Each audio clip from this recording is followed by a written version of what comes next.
So, Berto, Will Smith, let's talk about it. What do you say? I haven't heard, but let's do it. This is the Psychology in Seattle podcast. I'm your host, Dr. Kirk Honda. I'm a therapist and a professor. My name is Humberto Castañeda, and I am a conscientious organizer. So, we have an Oscar party every year, and we have for years, and you usually come. And we're watching the Oscars live, and the Will Smith slapping Chris Rock happens. We're all watching the TV. And this time around this year, there wasn't a huge crowd of people at the party, so I could actually hear what was happening on the television this time. Right. It was less party, more watching, which is fine, yeah. Right, because in the past, there would be times when literally 90% of what happened, I didn't comprehend what was happening because everyone's yammering so loud in the TV room. But this time I could anyway. So, and there's been kids around sometimes, so like the kids are running around like crazy, and it's adding noise. So we are watching it, and the slap happens, and I don't know about you, but you know that for me, I immediately thought it was a hoax. Well, as did I. I think everyone did initially, like. Because as we'll talk about, the surreality of it is beyond. So all of us go and see the movement, and already we're like, wait, what? What's happening? And then, boom! It's kind of like a thud, and we're like, but then the feed freezes, and that's when all of us started going. Freezes meaning they cut off the sound. The sound, and they kind of like show just one angle for a second. Anyways, that's when we start going, wait. What? What's happening? Yeah. Right. So I saw it and was like, well, at first I thought it was real, like for a half a second. Then I very quickly was like, there's no way that's real. There's just no way. There's no way that Will Smith just walked up and slapped Chris Rock. No, that didn't happen. There's no way that happened. And so I'm like, it's a hoax. I mean, we've been burnt, because there was that hoax with, what's his face from the 80s, an actor. Oh, anyway, he did a public freak out on set. At the Oscars? No, on set? It was on set, and it was a leaked video. It was just like 10 years ago or something. Okay.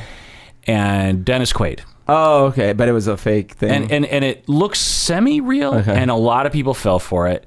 Maybe me included, I don't remember.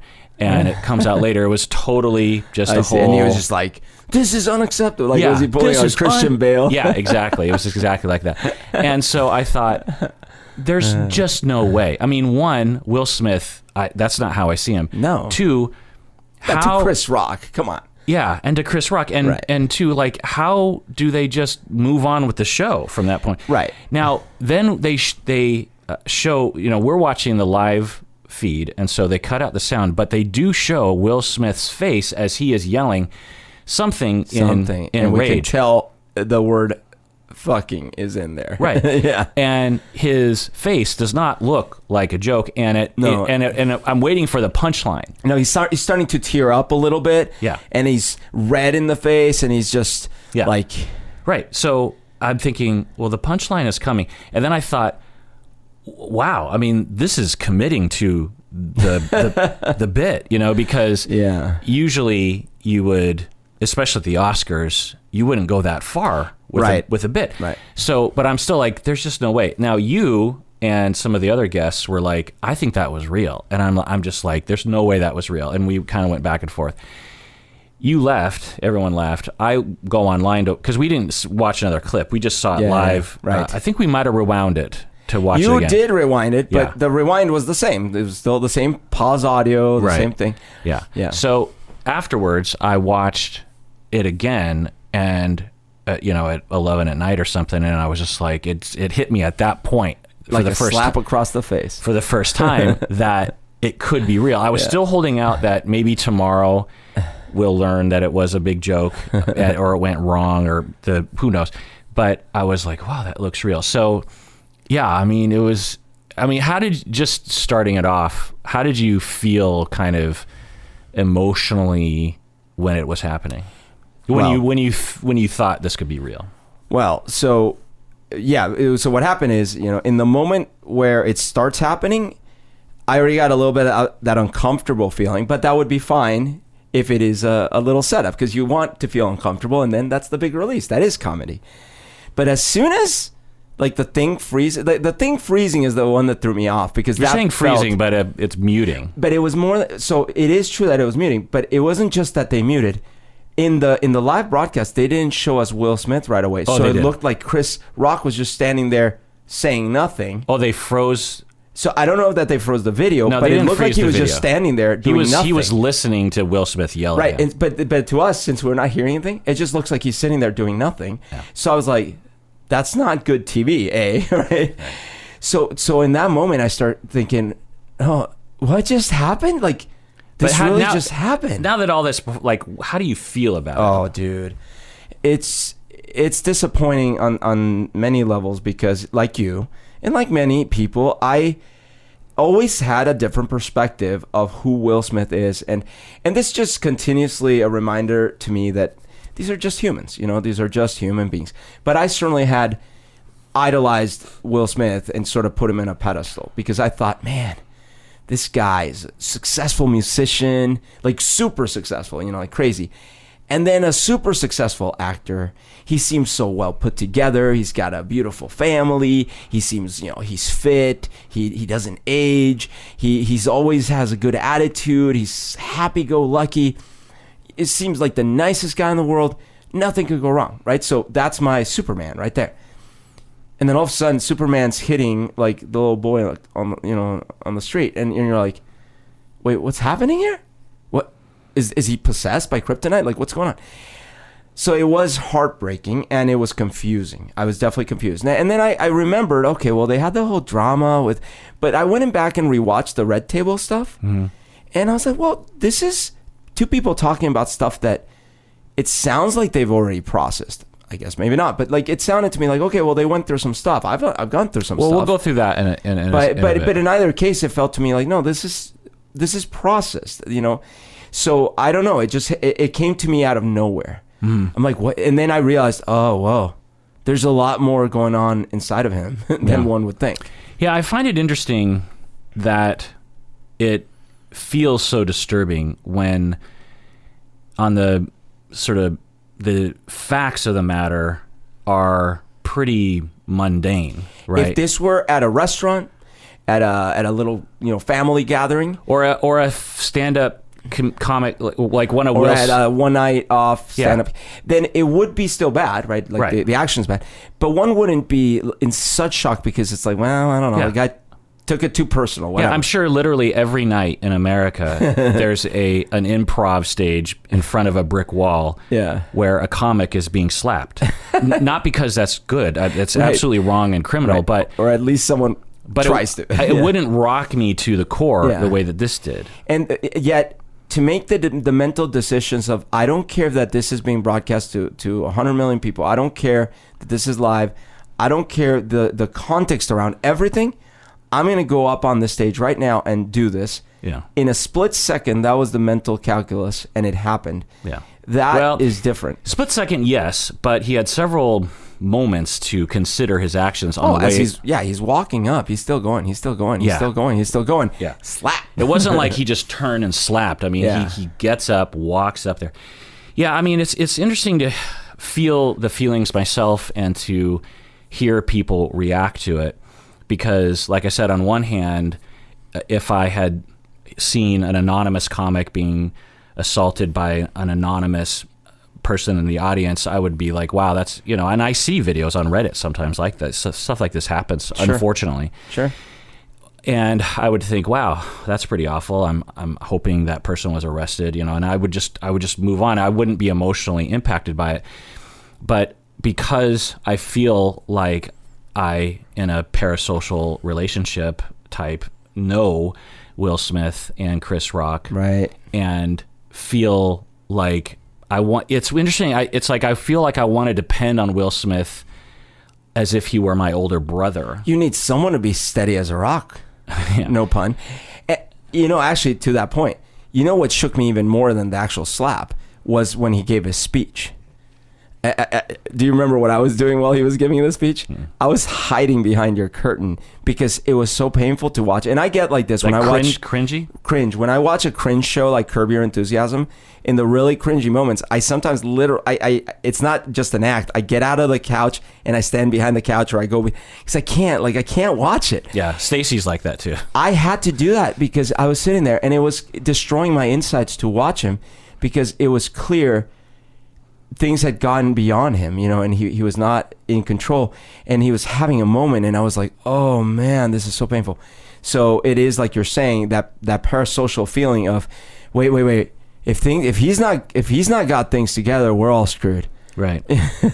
Yeah, and it made me realize just how important Will Smith is to me. He's obviously a humongous star, but I'd never thought of him as someone that I had those kind of feelings for. Coincidentally, I just rewatched. I think I texted you or told you that I rewatched Men in Black 3, which was. You did. This was like 2 weeks ago. Yeah, it was. I saw it in the theaters 10 years ago. Yeah. And thought really nothing of it, and just randomly rewatched it a couple weeks ago, and I was like, "This is a very good movie." But does that has Will Smith in it? Yeah. Is there a Men in Black 4 that doesn't have Will Smith in it? Yes. Okay, so I didn't watch 3 or 4, but I got confused and I thought that 3 was 4. Yeah. So, and the thing that I appreciate about Men in Black 3 and the best Will Smith movies is his comedic chops. He's a comedic genius. Like in Men in Black, maybe Men in Black 1, 2, and 3, all it really highlights Will Smith's talents. There are other movies like Bad Boys 3 or 2 or whatever, the one that came out a couple years ago. I didn't see it. It's pretty bad. I mean, it's Michael Bay and explosions, and is Men in Black 3 the one where they go back in time? But is the other guy a mailman? Has he retired and become a mailman, or is that 2? I don't know. Oh, okay. So it highlighted for me that movies recently have become so dour and depressing, which has its place. I love a good depressing movie, but movies like Men in Black 3, like The Good Guys, like just a good buddy cop movie, just funny. Starsky and Hutch, the movie, that kind of. And anyway, point is that I have felt various different things, and also have seen a lot of feelings in other people. The other thing is when you especially watch the unedited version of Will Smith screaming, you, I think, can really sense the emotional deregulation. Oh, absolutely. He was unhinged. Yeah. That is not someone like drawing a healthy boundary. That is someone in like anguish and pain. Yeah, right. It's someone that is falling apart. In panic almost. Yeah. Yeah, right. Yeah. And that's disturbing to watch, and I think it's triggering for a lot of people when they watch it. Because, again, if it was some random person, I think we would look at them and say, oh, crazy person, they must be unhinged all the time. But to see Will Smith, someone that I think in a weird way you learn to depend on emotionally, that to see them like that, it's really unsettling. Yes. And scary, I guess, to some extent, and concerned. So the joke was, Jada, I love ya. G.I. Jane 2, can't wait to see it. Yeah. So what do you think about that joke? I think it is a perfectly fine joke, even if he knew about the alopecia. Mm-hmm. I think that the premise. Now, I'm not saying that Will and Jada shouldn't get offended. It's perfectly understandable. Especially when you compare to other Oscars comics and the Golden Globes. That's tame. Not only that, so again, even if he knew about the alopecia, which is unclear, but even if he did, G.I. Jane was she is a badass in that movie. So this was sort of like, hey, you look badass. Right. It's kind of spinning it in a positive light. Right. Now, you may not like it. Yeah. It's not like she said Elephant Man 2, I can't wait to see the movie. Right. So you may not like it. You may not like that it was brought to attention. All that stuff. Fine. You want to reach out to him afterwards. Whatever. Right.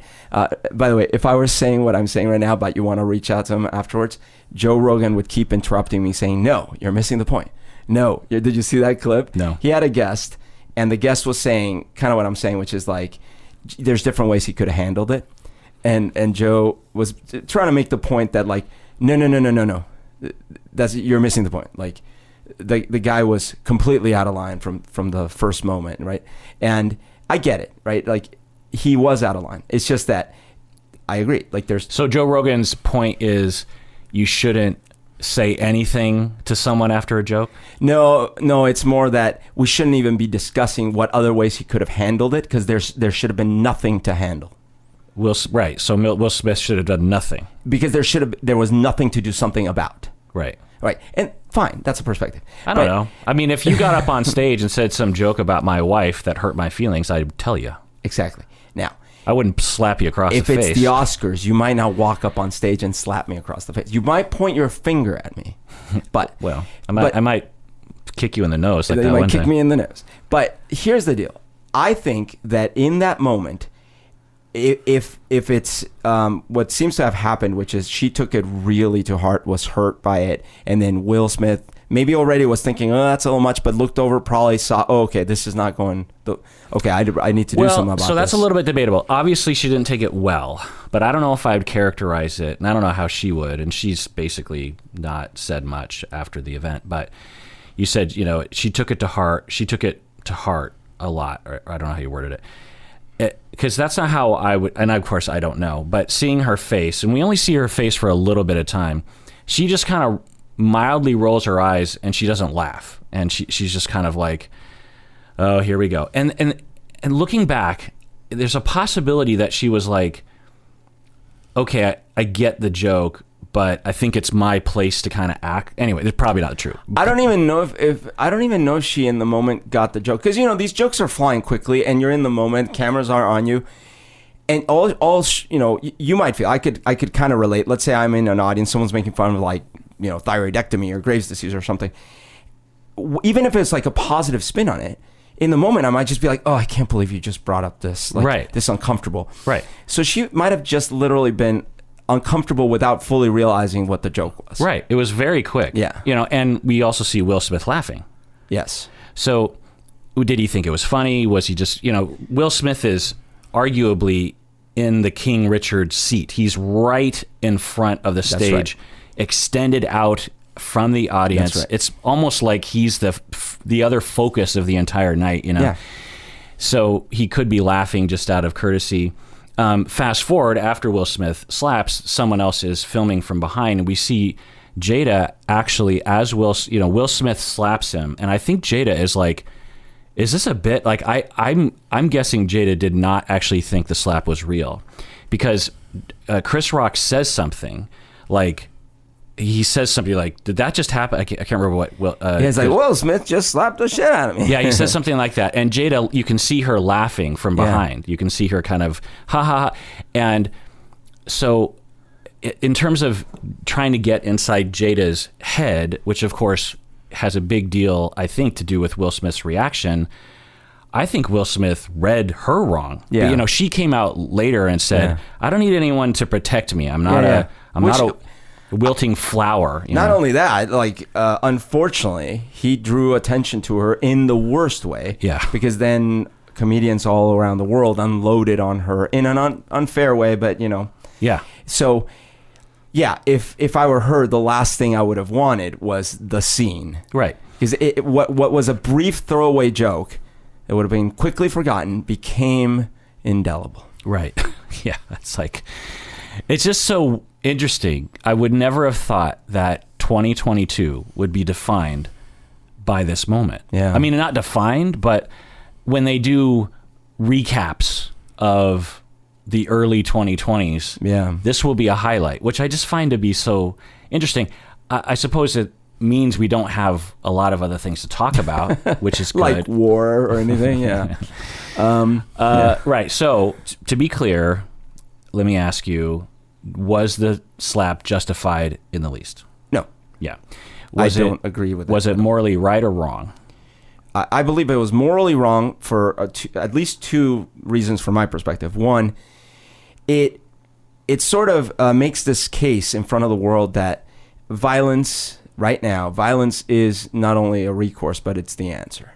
Right. And second, for whom Will is, it also, man, his followers, a lot of them are young. And it just sets that message. Like, you feel a little disrespected, you know what you need to do. Right. Is it criminal? Yeah, it's assault. Yeah, 100%. Yeah. Assault and battery. I actually watched a YouTube lawyer break it down, and he said, break it down for me. In California law, it's assault and battery. What are the other options that he could have done? You mentioned a couple. Right. So one thing, the most dramatic, but that's not the point. You're missing the point. The most dramatic option, but still would have been better, would have been still get out of your seat, still make the scene in front of the world, walk up to him, lean in and say, stop that, and then go back and sit down. Now, okay, that's an option. I don't know if that would have worked, but at least from a perspective of like, it's like sort of Kanye style. There still would have been the talk of the town, but it would have removed that literally that breaking the law aspect, right? The second thing, which is probably what I guess I would do in such a situation, if I'm at this big event, someone makes a joke that I personally find offensive and stuff, is I would have gone after, in fact, I would have excused myself as soon as he's off the stage. I would have just left my seat, gone over and talked to him. I'm like, you just can't do that. Do you know what my family's been through? Like, you don't understand. I know you're a comedian, that's your job, but you've done this before in 20 whatever. And like, I would have had that conversation. Sure. And look, next time, if the guy aggressively goes after my family again, and it's at some club, okay, maybe next time I'm going to like go and confront him in a different way. But, slap him? No. But I'm going to tell him like, like let's take this outside kind of thing. I don't know. I mean, yeah. So, and look, these are just hypotheticals. I'm saying there's with Will Smith's power. Yeah. There are so many ways that he could have come out on top. He could have afterwards wrote a long tweet talking about how Chris Rock's joke was mean, and he defends his family, and he understands that comedy is about that, but he feels like the joke went too far. He could have made a YouTube video about it. He could have said, look, I just want to talk with y'all about alopecia and about, this is no joke. It's a pretty big deal. And look, get Chris Rock to do a public service announcement about it. Of course, this requires forethought and what seemingly is, him being traumatized previous to this and that being triggered. You can't have. It's not like he made a plan to slap Chris Rock. But the point is that, the way that the internet, some people will claim, it's like, well, what else could he have done? You're just like, are you crazy? There's so I will also technically agree with Joe Rogan on one point. There really was nothing actually to get offended of. Right. But I'm not trying to defend that. Oh, it was kind of offensive. No. Me personally, like in actuality, if this joke had been about me or someone I love or something, I would have been laughing my butt off. I would have just been happy that someone was acknowledging my family and turning it into a badass thing. Yeah. Like, imagine that I'm in the audience and someone's making fun, and it's like, well, you look kind of tough now after your Graves' disease. Maybe I'm waiting for blah Rocky 3 or whatever it is. Yeah. I would have been laughing my ass off, right? But that's me. Yeah. I'm not saying everyone has to, but if you're going to take offense, the thing you suggested about a public tweet, I still think anything that brings it to public light, except maybe something together as a PSA or something, it could still be turned into a worse situation. Because if you tweet out, I thought that was an offensive joke, the internet unfortunately is going to come after you. Yeah. And make it that's what I'm way saying. worse. Like, Will Smith would have the know-how and the PR team potentially to tweet something like, Chris Rock, love ya, the joke, wasn't a fan. That's all you say. Just fine. Like something lighthearted, but kind of like, hey, But it sounds like he had a personal problem because they felt that 2016, whatever it was, he had already gone after him. So if you have a personal problem, go and talk to the guy. Yeah. Well, let's talk about why he did it after the break. What do you like? Why we think he actually did that after the break? What do you say, Berto? Let's do it. Hey, deserving listeners, as you all know, I am constantly recommending that people go to therapy. We all need therapy from time to time. Well, one of the options available that is definitely worth checking out is BetterHelp. If you're looking for a therapist, I would give it a try by going to betterhelp.com/Kirk. Make sure you use the promo code Kirk because you get 10% off your first month, and it really helps us out. As you watch these videos, I know many of you have been motivated to find your own therapist, which is great because you deserve it. And I know also that it can be hard to find a good fit, find the right one for you.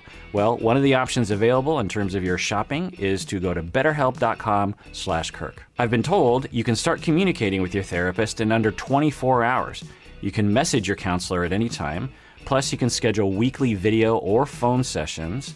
I've also been told that it's often less expensive than in-person therapy, and you should know that this service is available to clients worldwide.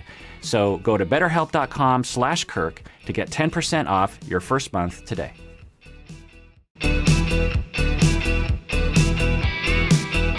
All right, we're back from the break. So, people, if you haven't become a patron of the podcast yet, that's how you can really support what we're doing here. I would not be able to spend this much time researching all these topics, recording all these episodes if people didn't become patrons. For those of you who are patrons, I would not be doing this right now, and Berto included, without you. You are super cool. I would never slap you if you made a bad joke about me.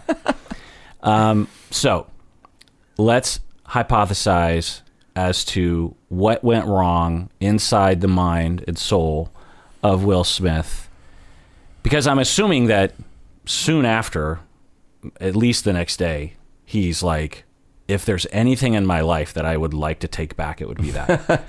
Well, so this was interesting that there was how much, like maybe an hour between the slap and his speech. I don't know, but it was a long time. Yeah.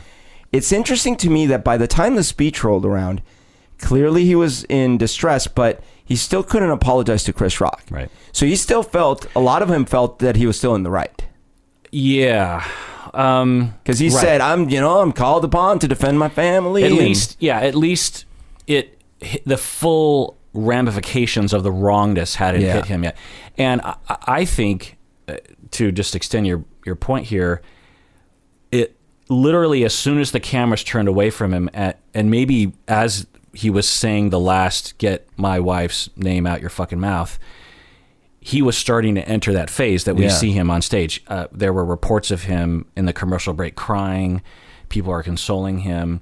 I think let's go down this road for a second, just because I don't know about you, but I can relate to this in terms of, in my younger years, when I would get into altercations, there was a teary phase sometimes. Sure. Where there would just be this massive, well, I'll tell you this one time, actually, it's kind of related. I don't think I ever talked about this on the podcast before.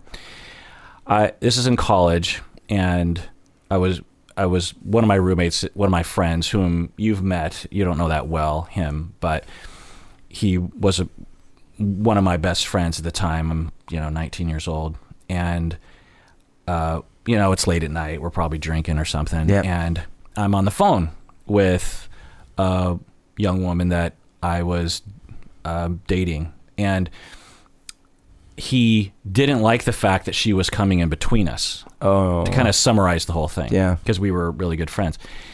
And I'm talking with her on the phone. And it was one of those, he actually got this phone from a hotel. I don't know if he stole it or something, but it was that classic hotel phone with the buttons. Yeah, with the buttons.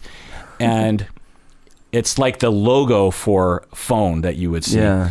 And he, because, so the receiver is in my hand, but you can hang up the phone on the base. Right. So he's telling me, like, get off the phone. And I'm like, will you stop? Just, and then he just hung up. Oh, no. He hung up the phone. Oh. And I mean, there was something about that. Seeing red. Yeah, that I immediately, he was sitting on the floor next to the phone and I was on the couch and there were other people there too.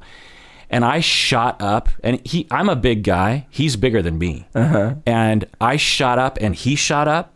And we actually got in a fight once in the first grade. Okay. And I beat him. Okay. Like, I don't even know why we got in a fight in the first grade, but we did. And I was on the playground, and I actually held him down in the first grade and said, do you give up? Do you give up? And then he said, yeah. And then I let go of him. He stood up and he says, I don't give up. And then that's not right. He ran off. That's not, it was first grade. And actually there were other friends of mine whom who were sort of witnessing that whole thing. But anyway, so fast forward to 19 and we're literally nose to nose, like I'm about to kill him. I mean, not literally, but I know. But you are seeing red. I mean, it's like that pestering, the pestering.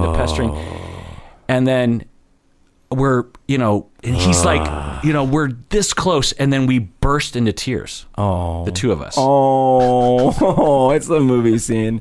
That's hilarious. Like literal tears and hug each other. And I wonder why that hasn't been in a movie. That's got to be in a movie. Yeah. And so, that's kind of particular because that's with a friend, but like other altercations that you get in when you like you meet someone in public, some dude that's, getting in your face, you don't know him, but you're kind of going back and forth and, maybe you have an altercation, maybe you don't, but you separate and there's this adrenaline kind of a release kind of drop that you feel afterwards. Yeah. And, in the moment while he's in your face, like you're shaking with energy. Your body is getting ready to rip this guy's head off. And then afterwards, your whole body just shuts down. There's probably some physiological terminology here, but I feel like I've ran a marathon. And it's a similar feeling getting off stage actually when one performs. It's just like this adrenaline. I'm sure there's a term for it. Totally. But adrenaline dump. And you just want to lie down and have a beer and cry. This happened. So one example, very, very clear in my memory. My friend Eric, we used to play in bands in college, and we were going to a show at Seattle U, and he was late. And I'm sitting there, gosh darn it. Oh, you're playing a show. We're going to be playing a show. And he's late. And I'm like, gosh darn it. I was so upset.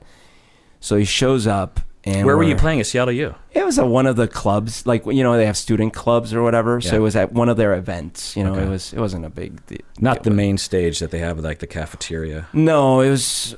it was at the cafeteria, but it wasn't like it wasn't like in front of the whole school or anything. Okay. It was just for a club. But still, it's it's a gig. It's like, we got to be on time. And so he comes and I'm helping him unload, and we're carrying his big ass, extra heavy, stupid guitar rig. Just for band nerds out there, what time was the show and how? Yeah, so we're supposed to play. I think we were supposed to start at 7, let's say. And he shows up. And he's like 6:45. Oh, and we have to set up. Well, so the worst part is back then you don't have cell phones. No. So there's no way to know, is he on his way? Nothing. Do we have to give up the show? Nothing. And it's so hard to get a good show. And we have to forget a sound check. Yeah. So I'm helping him carry his big heavy ass guitar thing, and I'm just sitting there, just unloading on him. Yeah. Like, what the hell, man? Da da da da da. Just going off on him. And he just drops his side, which is dumb because it's his own guitar rig. Drops his side. Oh, drops the side. He's holding the guitar. Yeah, I mean, it doesn't fully drop it, but he kind of sets it down really hard and just looks to go at me and just you have no fucking idea what I've just been through, whatever, right? And I just get in his face and we're just rearing to go and ruin the whole night and ruin the whole show. And I don't know what on earth. Somehow we just did that. We didn't cry, but we did look at each other, and I think we both did the mental calculus of which road do we want to go down right now? Well, so just pausing, in the cinematic version of this, since it's a Jesuit school, this priest walks by and the two of you just look at him, and then and you now are faced before God. Yeah. Anyways, so we were Grr! And we're like, God damn it. And then I forget how, what we said, but somehow we were just at detente. Détente. We just back away from each other. And then we were like, we'll handle this after the show, kind of thing. Oh. We'll handle this after the show. How'd the show go? It was fine. And then turns out that he had basically almost been in an accident. There's a good reasons. Well, and like you said, no one's got cell phones. He could have said that as soon as he saw you. I think he was just having a really bad day, and I was going after him. I don't know. All I know is I felt that. Yeah. As soon as the moment was gone, I felt like... Yeah, I'm sure there's a physiological reason. You expend a lot of calories and energy and neurotransmitters or something in a burst, and then right afterwards there's a hangover. But I think that Will Smith had that right away. And I do wonder though if it's stronger with someone because what I'm thinking about is there's been other times where like I confronted someone that I didn't know, and I feel like the feeling is not quite as intense or something, but I don't know. I know that Will Smith and Chris Rock do know each other, and in fact there was a little bit of a history, I guess. Yeah, we'll get into that in a sec. I think that, so I did a video soon after talking about maybe some of my theories, but since then, and I posted on YouTube, but since then there have been more stories coming out, and people have actually emailed me details from his book and stuff. And so I want to go over that because I think that for me, this is the prevailing hypothesis, that it is, of course, I'm always talking about childhood trauma, but I think this is relevant here. Because in the moment, I remember thinking, well, not while I was watching the first time because I thought it was a hoax, but later on when I watched it that night, I was like, if this is real, that looks like a PTSD reaction or some sort of trauma reactivity. Yeah. When people have that kind of unbridled emotion that you see, however you describe it, it's just sort of, he's in another state. He's out of control. He's not in control of himself. He is having, like you were saying earlier, what words you like? He's freaking out, or he's scared. He is in a panic. Yeah, it's panicking, right? Yeah.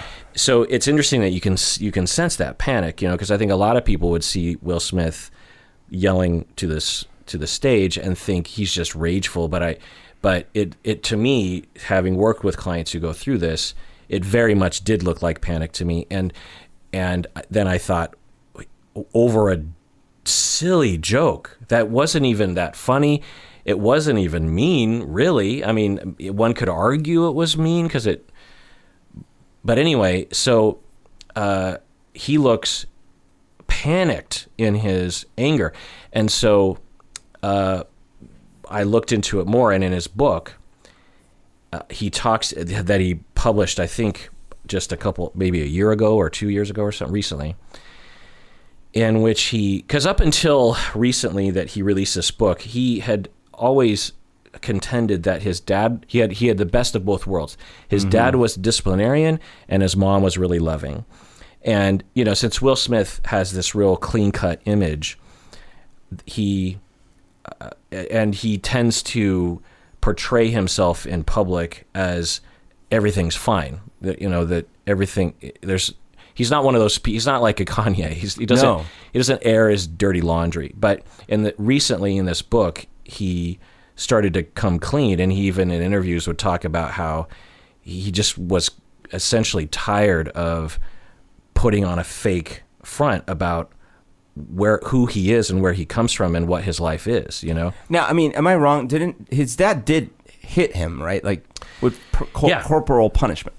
Right. So, but I think in the past he would have contended that was just the way things were in the 70s, and that it was mostly okay. But in this book, he talks about how his dad was a violent alcoholic, and that he witnessed a lot of intimate partner violence from his dad to his mom. Ooh. Actually, right. I saw him talk about that in one of those red table conversations with Jada, where he was saying, like, listen, I saw my dad hitting my mom all the time, so I knew that I can't get myself to that point. Otherwise, so he kind of was self-aware of that. Right. He was starting to come out at least more publicly, if not completely, for, anew to the public about this. And I also contend, and I don't hear people talking about this, that I think there's a chance that recently, maybe in the last few years, he just now is reckoning with the trauma that he went through. And when you start to reckon with it and process it and heal from it, you're much more easily triggered. When from age 30 to 50, he probably had all of his defenses kind of in line so that he wouldn't get triggered. Interesting. But once you start kind of unearthing that stuff, and this is what happens to clients when you actually start to go through healing, you can be a lot more raw. You can have bigger swings typically. You will have swings of trauma reactivity more likely and rage, but you might also be free to love more in a certain way. But anyway, so yeah, he witnessed a lot of intimate partner violence, and he wrote that these experiences define who he is today more than anything else. So this wasn't just like, this thing happened. I think what he is saying, I don't know, because he doesn't go into detail about why he said that, but I think what I would assume he means by that is a lot of the emotional time that he spends in his daily life, it has to do with his early childhood experiences, seeing his dad beat his mom. Oh, man. And he says that he always blamed himself. Oh. And he always blamed himself as a coward for not intervening. Interesting. Yeah. Okay. He specifically says, I always thought of myself as a coward for not defending Humberto. I mean, right? So this makes me think of feelings that I used to get about my dad. They're very different because I was too little when he was likely being abusive to my mom. And I say likely because I just have two sides of a story, right? But I'm saying I was too little, so I don't have any. The only recollections I have are yelling through walls and things like that, horrible in its own way. And to be, I don't know if you want me to cut this out, but your mom's story is it was horrific abuse. Well, yeah, she says that he was both mentally and physically abusive. And she thought she had to get out of town, according to her, because she thought he was going to kill her. That's right. Now, having lived with my dad and my mom, and having my mom throw a plant at my head, nearly knock me unconscious. And really? Hit you in the head? It missed my head, but it would have.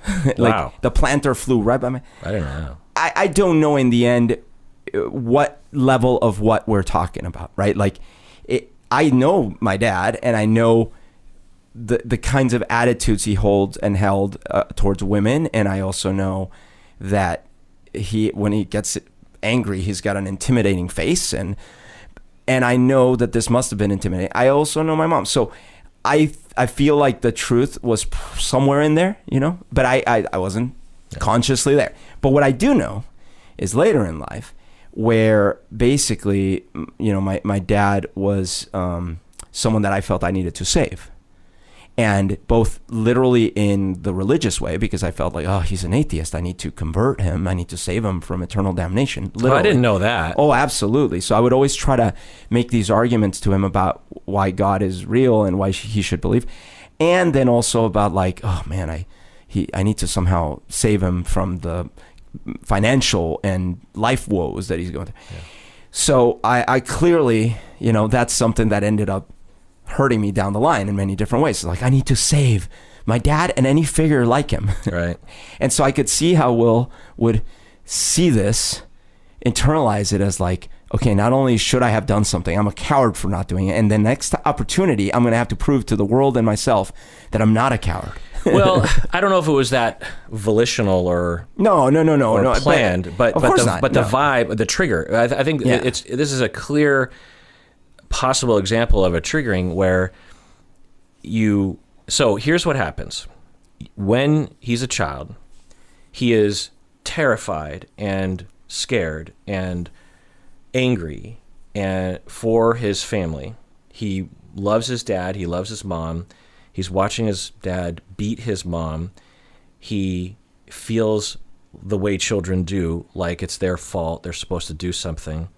Because just imagine that, you're 5-10 years old and you're just watching your dad beat your mom. You love your mom more than anything, and you don't do anything about it. Yep. But what could you do? Of course. But it's hard not, even though you're 5, to conclude, I should have done something. I should have done something. Yep. And that's the position that abusive people put children in, you know. And like I said, in my case, even though I'm a little kid, I'm thinking, how can I save my father from eternal? I think of the burden on your shoulders from eternal damnation. Yeah. Well, you could argue your church did that one to you. Sure, but whatever the case may be, it feels real. So later in life, when I make certain actions, I don't realize, like you said, it's not like I sit there and go, "Oh, because my dad made me feel this way." No, but my actions end up being about me trying to redeem myself. And as an adult, you don't have a huge aspect of this, but some codependency in which you will get sucked into being the enabler and the helper of people who are I used to have that a lot, like a lot, you know. Yeah. So really, being made to feel like cowards. Yeah. And he also said prior to the slap in his book that he notices that when people make him feel like a coward, when a situation makes him feel like a coward, this is when he gets the most violent impulses. Mm-hmm. So Will Smith is directly talking about the underpinnings of this event.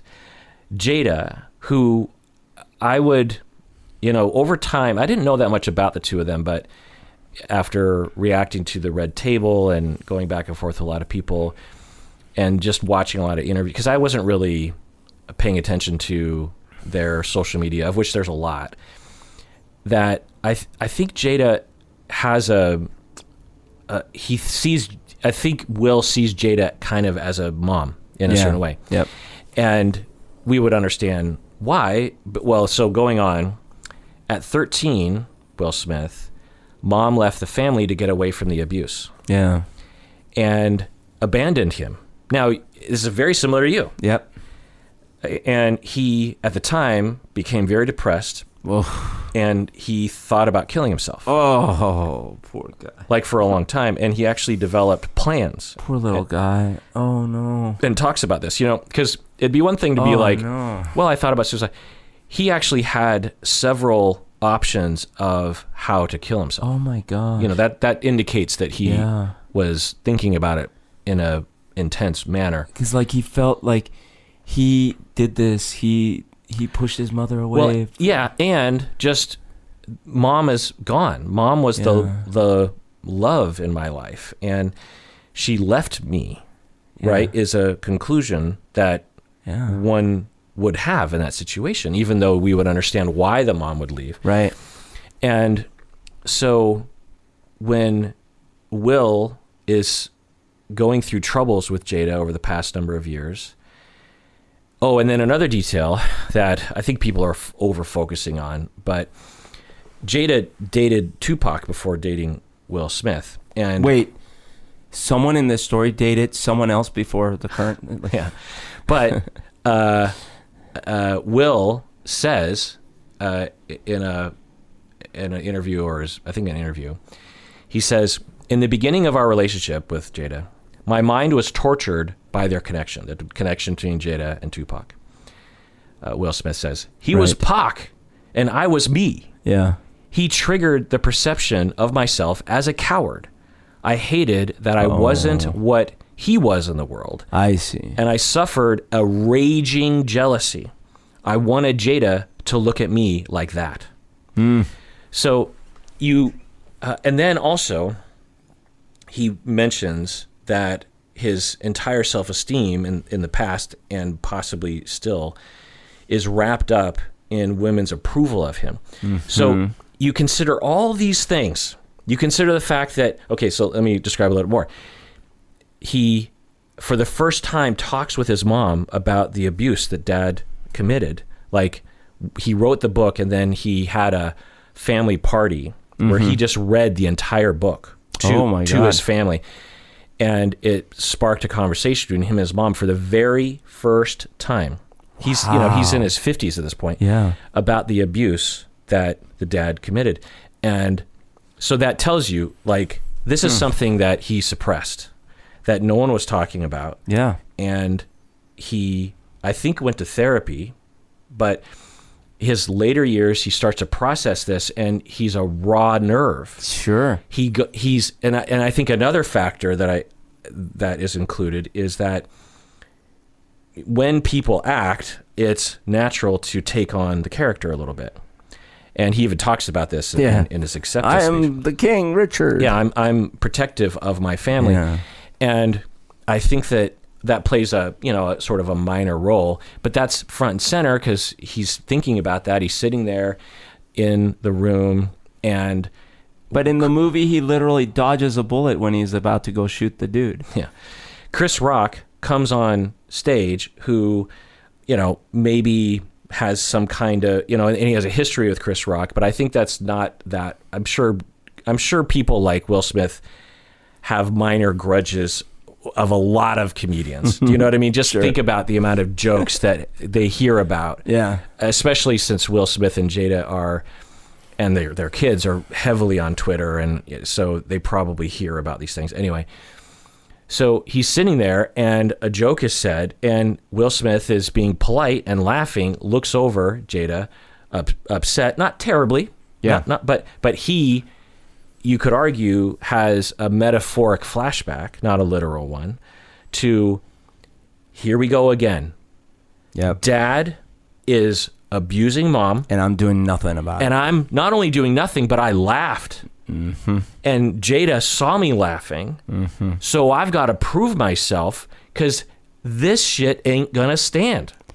And that lasts for half a second, and then it subsides because we realize, okay, wait. Not when you're traumatized. In my seat. Not when you have the Oscars. Not when you have PTSD. I mean, that's why I think that's what explains this, because it's such a career torpedo. Yeah.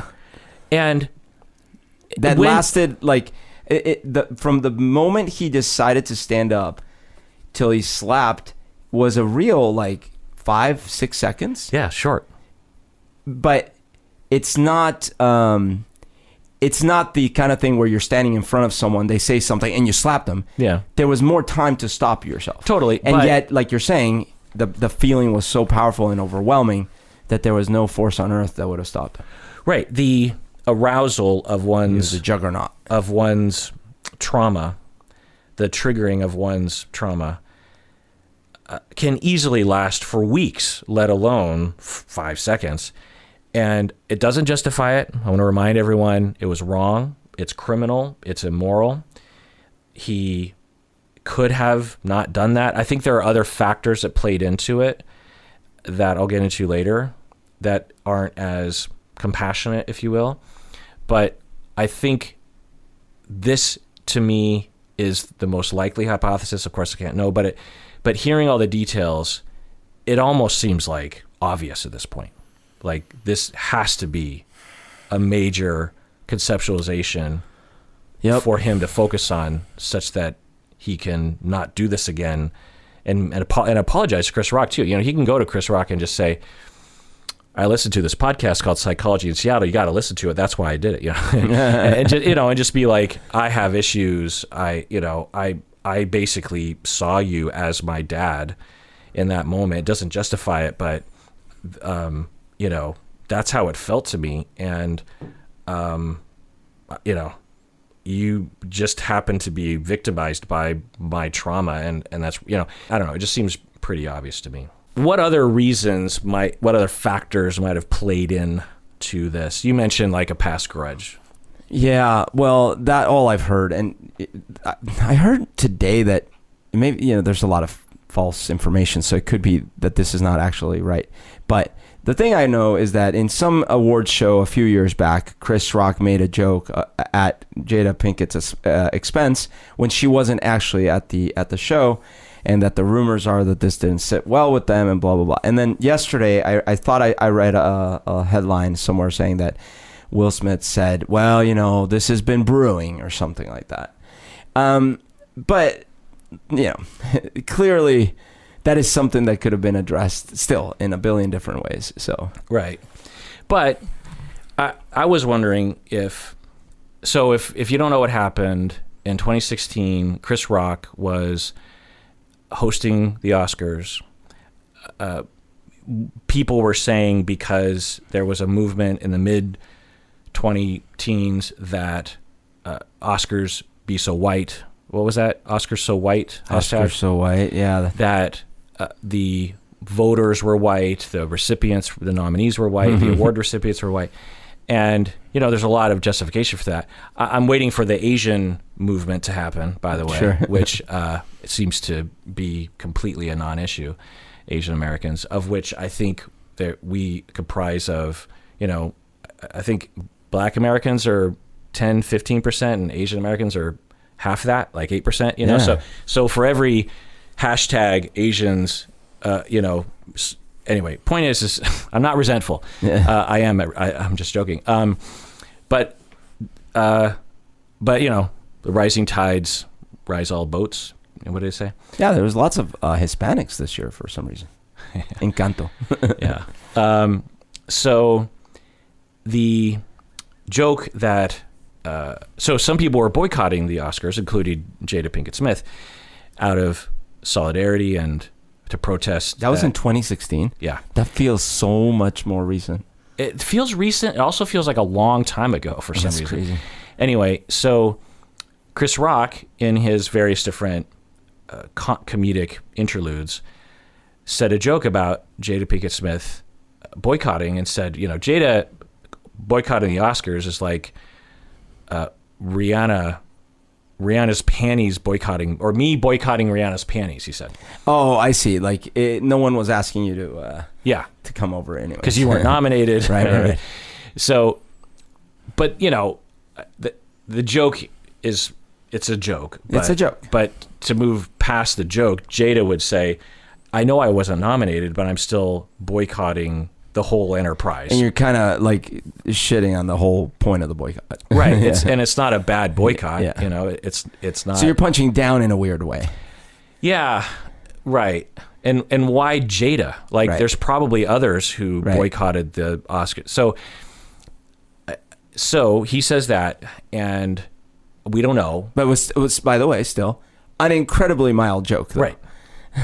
Yeah, and it's not even, because I don't think Jada is somehow like upset that she does. I don't think she's in line to get an Oscar. She's not actually being in movies, and Right. she's she's not pursuing an Oscar. You know what I mean? So anyway, we could imagine that behind the scenes, Jada and the family hears this, and it's upsetting because why is he going after me?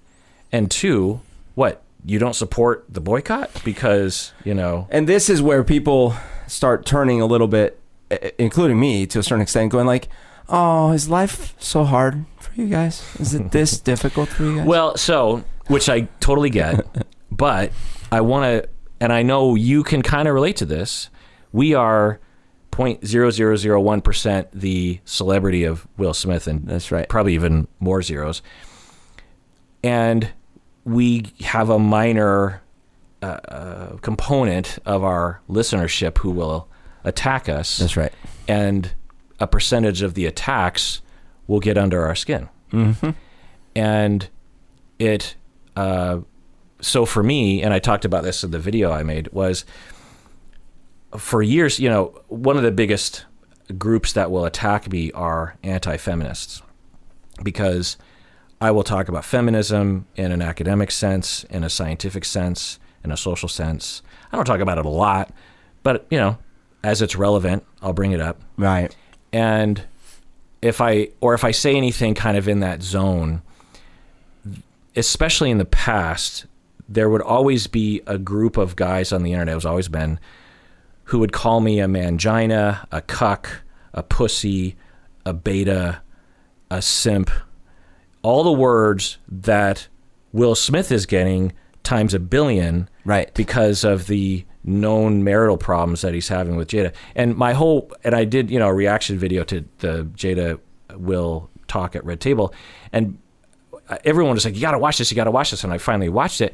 And the whole time I'm just like, this is a normal conversation between a between two married people. Well, that's what I was saying earlier, was that I was expecting when I watched that thing to be like, oh gosh, like this is going to be chaos. And so I watched that, I'm like, oh, no, this is stuff they went through. Yeah. And sounds like they've dealt with it. Yeah, and they seemed not only extremely healthy, but my goodness, healthy to post it on the internet. Yeah.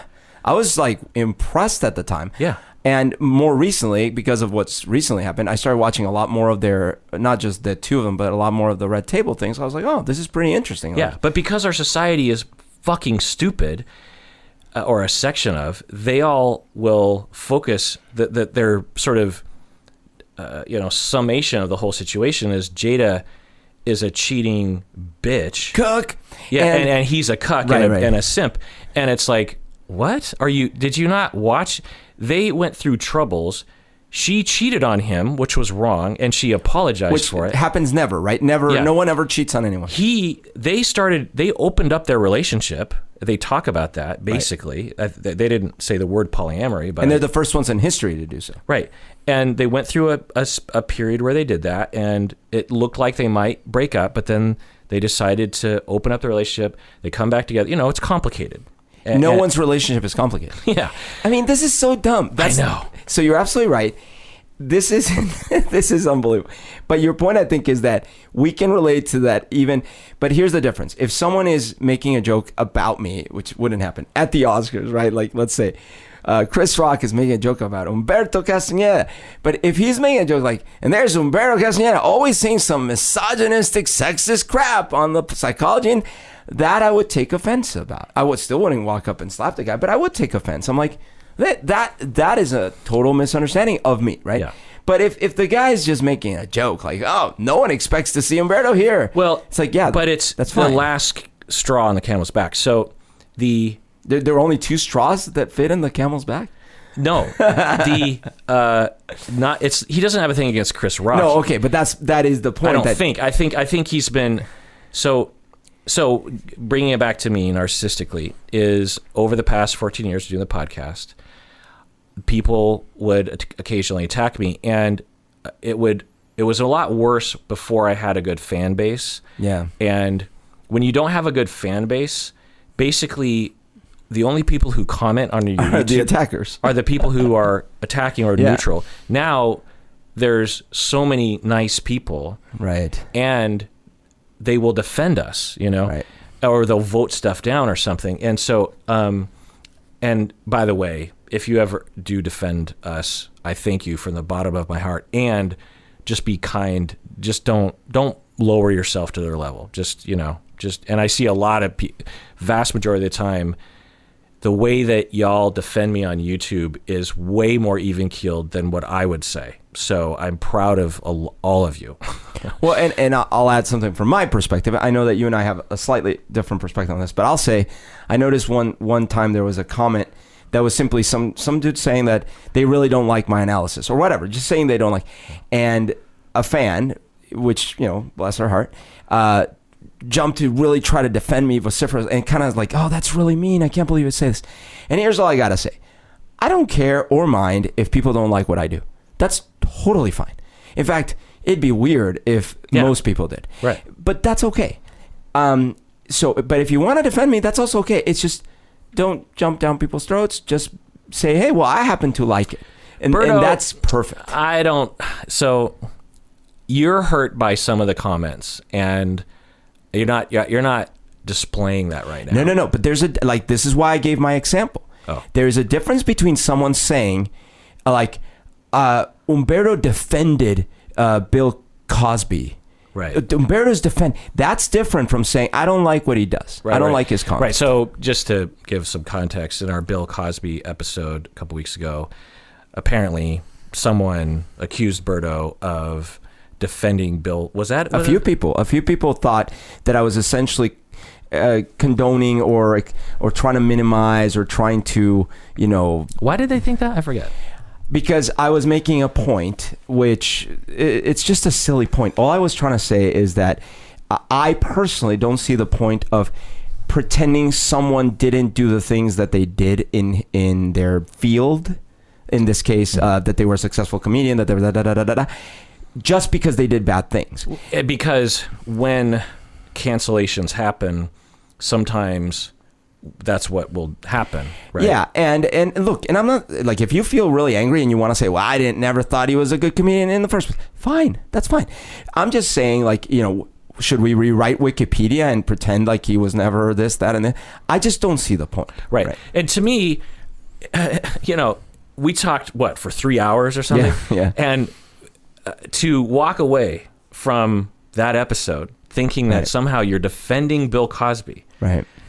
Someone who has been sexually abused himself, to claim like that you didn't throughout, you know, the rest of the episode have a vibe of this is monstrous behavior. I just don't understand how someone could walk away thinking you were defending it. I think other people too, or maybe there's another misunderstanding that tends to happen from what I've seen, which is sometimes I give examples of how I feel or things I've done. And I think sometimes that is misconstrued as me trying to say that that's okay or justifying it. And we went back and forth about this in private. And another factor is if you're a newcomer, you know, an episode that we do about Bill Cosby is going to attract randos. And if they don't know who you are, then it's more easier to misunderstand someone. Anyway, that's right. So what? Getting back to me again, bro. When I would be called a cuck or a simp or a pussy or something, 99 times out of 100 on YouTube, I would, it would bother me, but it wouldn't get under my skin. I'd just move on. But every once in a while, Alberto, I don't know if it was just the mood I was in or the way it was worded or something, and I would get one of these comments, and I'd be like, I would have that feeling, that adrenaline feeling. Yeah. And, I'm shaking, as I'm thinking about how I want to respond. My heart is fluttering. And I don't know if it was like because it's not them attacking just me. I know what they represent. They represent the misogyny. Mm-hmm. They represent the murderers of women. Yeah. They represent the centuries of keeping so women that's what down. You mean by the straw. Yeah, and it's like, because if they were just attacking Star Wars or something, it's like, well, who cares? But it's like, what do you mean, who cares? These misogynists are responsible for arguably 25% of the world's ills. It's like, it's a huge problem, misogyny. And so anyway, so they would call me a name. And I don't know if I ever did this, but I was this close to doing it. I might have actually done it once, because it happens over the past 14 years. I think I literally said to one of them, I will give you my address. You can come to my house and we will find out who the fucking cuck is. Oh my God. I think I literally said that. So at least I had a massive impulse. I feel like you told me you did that. Yeah. And I was serious. Yeah. Because I can understand it. I'm like, let's put this to rest. Right. Because I'm just going to take a guess. Oh yeah. And say, you can be taken by me. Which is not hard to imagine that a 12-year-old could be taken down by. Well, yeah, or a 25-year-old, sure. World of Warcraft neckbeard who hasn't left his seat in 15 years. You know what I mean? Like, I'm just imagining, like, let's go, pal. Yeah. And I will hold you down and say, who's the cuck now? But that's just toxic masculinity. But that unfortunately, it's also the 22-year-old with the 3 guns that shows up and. Well, honestly, the amount of rage I would feel in these moments, it's like, fine. Let's have an okay corral. Let's go out. Yeah. I don't got a gun, but if that's what it comes to, I mean, you see red, and so again, just imagine what Will Smith goes through. And I have not been traumatized. My dad never hit my mom. Right. So you don't have that. So imagine thousands of these comments, and again, if only 1% or even 0.1% get under Will Smith's skin, which you imagine that it would. I'm a therapist. I know how. I supposedly know how to deal with this stuff, and then you also add the fact that he was cheated on, which doesn't feel good, and people are making fun of him because. Add to the fact that he's a black man, right, and the amount of racism that he's in experiencing. Add to the fact that misogyny or toxic masculinity within the black male community is well known to be pronounced. That you add to the fact that he's in a constant competition with Tupac in his mind, trying to be tough. No one calls Tupac a cuck, he's dead, but no one would have. Add up all these factors. Chris Rock on international television makes fun of his wife. He looks over, wife's upset. I'm the cuck. And yet, that's interesting that you brought up the Tupac part, because clearly that is an example of people dying because they will not be made fun of. Right. I don't think I ever told you this, but so do you remember January 27th, 2020, right before my birthday, that I got really sick? Remember I told you this was before I knew I had thyroid problems, but I was sick for like 10 days. It was really bad. I had to go to the ER twice during those 10 days. Yeah, okay. We talked about the whole event in our health anxiety, episode. So the moment that triggered the beginning of this episode, it was late at night on the 27th. I was laying in bed looking at Facebook, and there was a comment that triggered me. My anxiety went through the roof. From a fan? And this is what started. From a fan. And you know what it was? What? It was about the fat phobia episode. Oh. And they were going off on me about it and stuff like that. In that moment, I saw red. Oh. And all of a sudden, do you know what they said? Do you know what they said? No. But it was the whole that I was being intolerant or whoever, whatever. And in that moment, I saw red, and I felt this kind of unprecedented anxiety surge and stuff. Now, obviously, whatever was happening to me, chemically, and my health was already coming. But these things are exacerbated by stress and anxiety, and they feed each other, right? I mean, so I just want to highlight that, because I think the listenership needs to know this, that because you come across, and I think you like to believe that you're impervious to these kinds of attacks. Maybe you are on average. No. But I want the listenership, the deserving listeners out there, to understand that you deserve to be protected from the haters as well. Let me clarify this, because I know that this has come up, and we've had this thing where you've said, like, I can't read these things. But let me clarify, because it's actually very specific, and it applies beyond just comments online. It happens to my real life. You know how we've said how if we're at a party and someone's making jokes at my expense, that can happen, and that I usually just it doesn't bother me that much. You'll even encourage it. Sure. But there's one kind that doesn't, and that actually does trigger me, and that I have a real problem with. And it is when someone misconstrues or tries to misrepresent my positions. I don't know why. I think it comes from maybe seeing arguments in my family, maybe seeing that there was not... I talked with my therapist about this sense of there was never any truth. What was the truth? Why is my dad not able to work? Why is there not any money in the house? Where did my toys go? Where's the truth? Why won't I get a clear answer about why my parents can't get back together? All these things didn't have truth associated with them. So maybe, but whatever the case may be, when in these comments, what is put on display is someone saying, I can't believe Berto said blah or whatever, and it is just a complete misunderstanding, misrepresentation. I have a very similar trigger. That's when I do get hurt and triggered and all these things. Well, let me extend it. For me, it's not so much that one person misunderstood me in a way that makes me look bad, essentially. Sure. Makes me look like a deplorable human.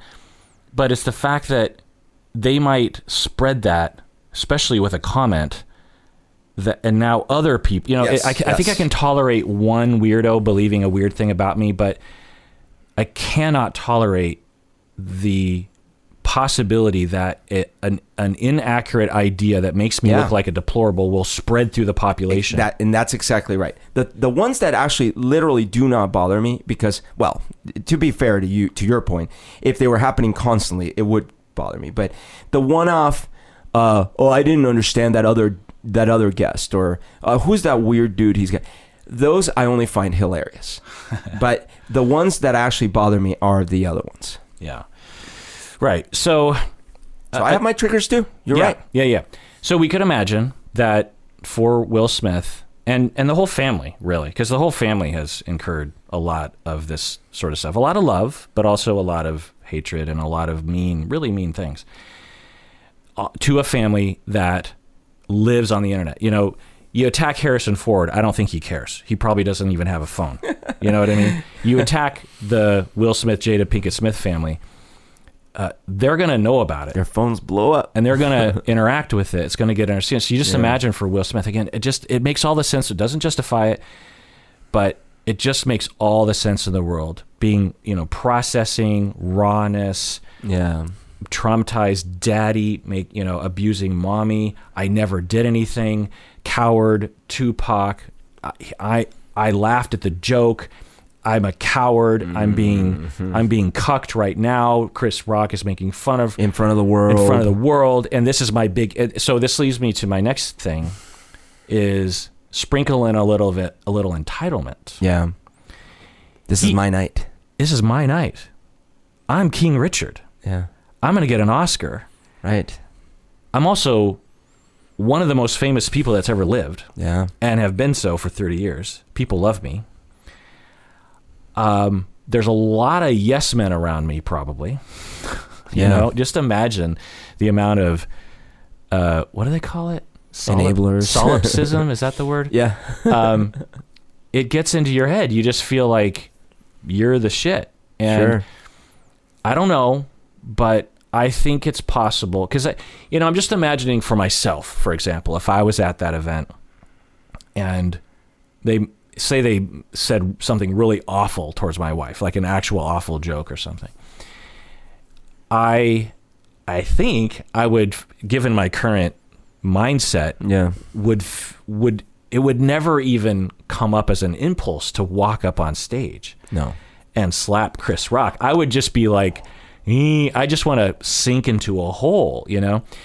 So I could see myself walking out, again, going to meet that person backstage and having a conversation with them. I could see myself pointing at them and being like, or something, you know? Yeah. But walking on stage on a scripted, very formal live show, it says something, I think, about some factor. I think 90% of the reason has to do with the trauma reactivity. Like, I can break all the rules. I am able to break all the rules. Yeah, not all the rules, but that I can kind of relate to this, actually. So, not this specifically, but like when I was program director at my university, you're treated like a big shot. A lot of people are kissing your butt.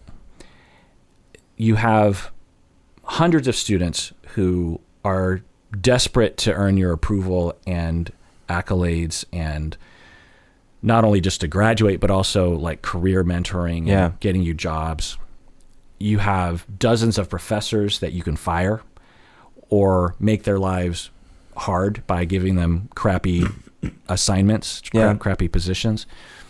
You have tons of people trying to get a job. You have other departments that are kissing your butt. You even have admin who are arguably above you, who depend on your department generating all the revenue. You know, because my program generated the most revenue, particularly per professor, by far. You know, we were funding other programs that weren't doing very well. You know what I mean? And so there's just a lot of ass kissing to a program director, and even just to a professor, honestly, which I don't think is justified at all.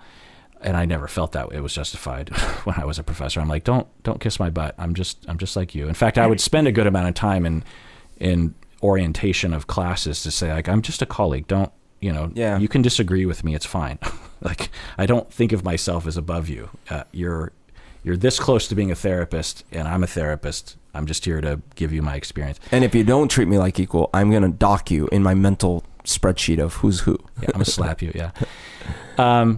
So in that state, you start to feel like you kind of own the joint. And I would walk around the campus, big man on campus, literally. I'd walk around feeling like I could do anything, say anything, go anywhere. And there's some pros and cons to that. And one of the cons, I think, is a level of entitlement and narcissism and, internal specialness and grandiosity that you end up overstepping sometimes. Yeah. I can certainly relate to that in several different times in my life. Like, for even high school, I remember my senior year, I was doing Running Start. And so you're not supposed to leave the campus. So people don't know, Running Start is when you start college in high school. So you're taking college courses. Right. And you're double dipping. You're getting both college credit and high school credit. So you essentially get to graduate from high school with college credits. Yeah. How many credits did you get in Running Start?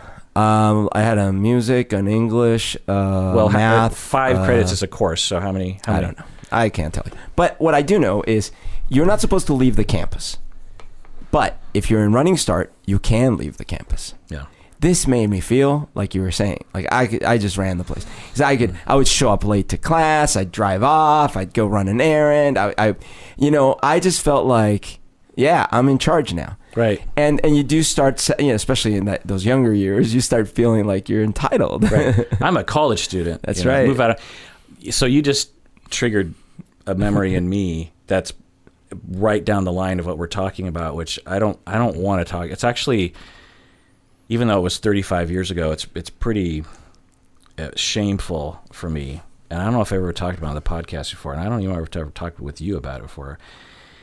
This whole story deserves like 3 episodes, honestly, but I'll summarize it very briefly, which is that I was a junior in high school and was still in that invincible phase. And after this event, like literally hours after this whole thing settled down, I recognized, oh, I'm different now. And I forever was. And I recognized, like, now I know what the adults were talking about when they would say teenagers think of themselves as invincible. Oh. Because I no longer believe that about me, and I clearly did, which is why I did what I did last week, that kind of thing. Oh, my God. Which is, so I'm a junior in high school, and I'm not, how do I say this? I was kind of popular. I'm not bragging. I'm just saying I grew up with the same people. Yeah. So, I knew everyone, and I was a good student, and I'm well behaved enough that I didn't fall in with the wrong crowd. And I was, captain of the football team, captain of the wrestling team. And you had a big group of friends that you had started a club with. Right. Yeah. So I, in my junior year, still had a good dose of invincibility, and I felt like I ruled my school, even though I wasn't a senior yet, you know. And at the very least, in my tier, I felt like I could pretty much do anything. The teachers loved me. The parents loved me. I was, homecoming royalty. I was an elected, when you run for office. Right. I always was an elected official of some sort. I was starting to sing on stage. I was terrified, It's not like I had high self-esteem. I don't want to put it like that. But, I had standing, and I'm an extroverted person for the most part, and had really cultivated that kind of thing. There's a lot of benefits when you're trying to get things done or you're trying to make friends. If you're well liked, and people know you, it feels good. Yeah. So, I don't know why I have to make excuses. Excuse yourself. No. Yeah. But actually, if I may offer something, I can understand, and I don't know if it's the same causes, but I always felt a little bit of guilt about stuff like that too. Yeah. Like, well, because the popular kid's always the villain in the 80s movie. There is that. Also, I don't know if your dad was similar than my dad in this regard. My dad always made me look out for the little person, meaning if someone was less privileged not as much than as us, your dad, not as much as your dad. So I always felt like, I feel like my dad was always putting me in my place at the same time as he was making me believe that I was the greatest invention in mankind. So he's like, you're going to, someday revolutionize the universe, but don't forget, you actually are everyone. Yeah. You should help everyone. Yeah, my dad was in that direction, but just less extremes. Yeah. I mean, he was definitely building me up, but when I would step too far into grandiosity, he definitely would pull you back. Yeah. I mean, I'll never forget this one time. He heard I said something mean, and it got around to him, and he sat me down, and I'll just never forget it.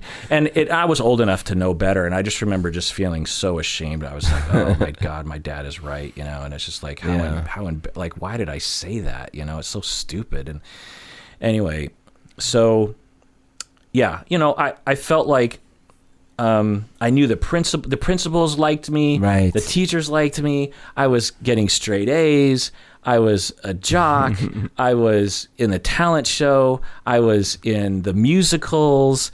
I don't know why I have to make excuses or apologize for the fact that I was popular in my high school.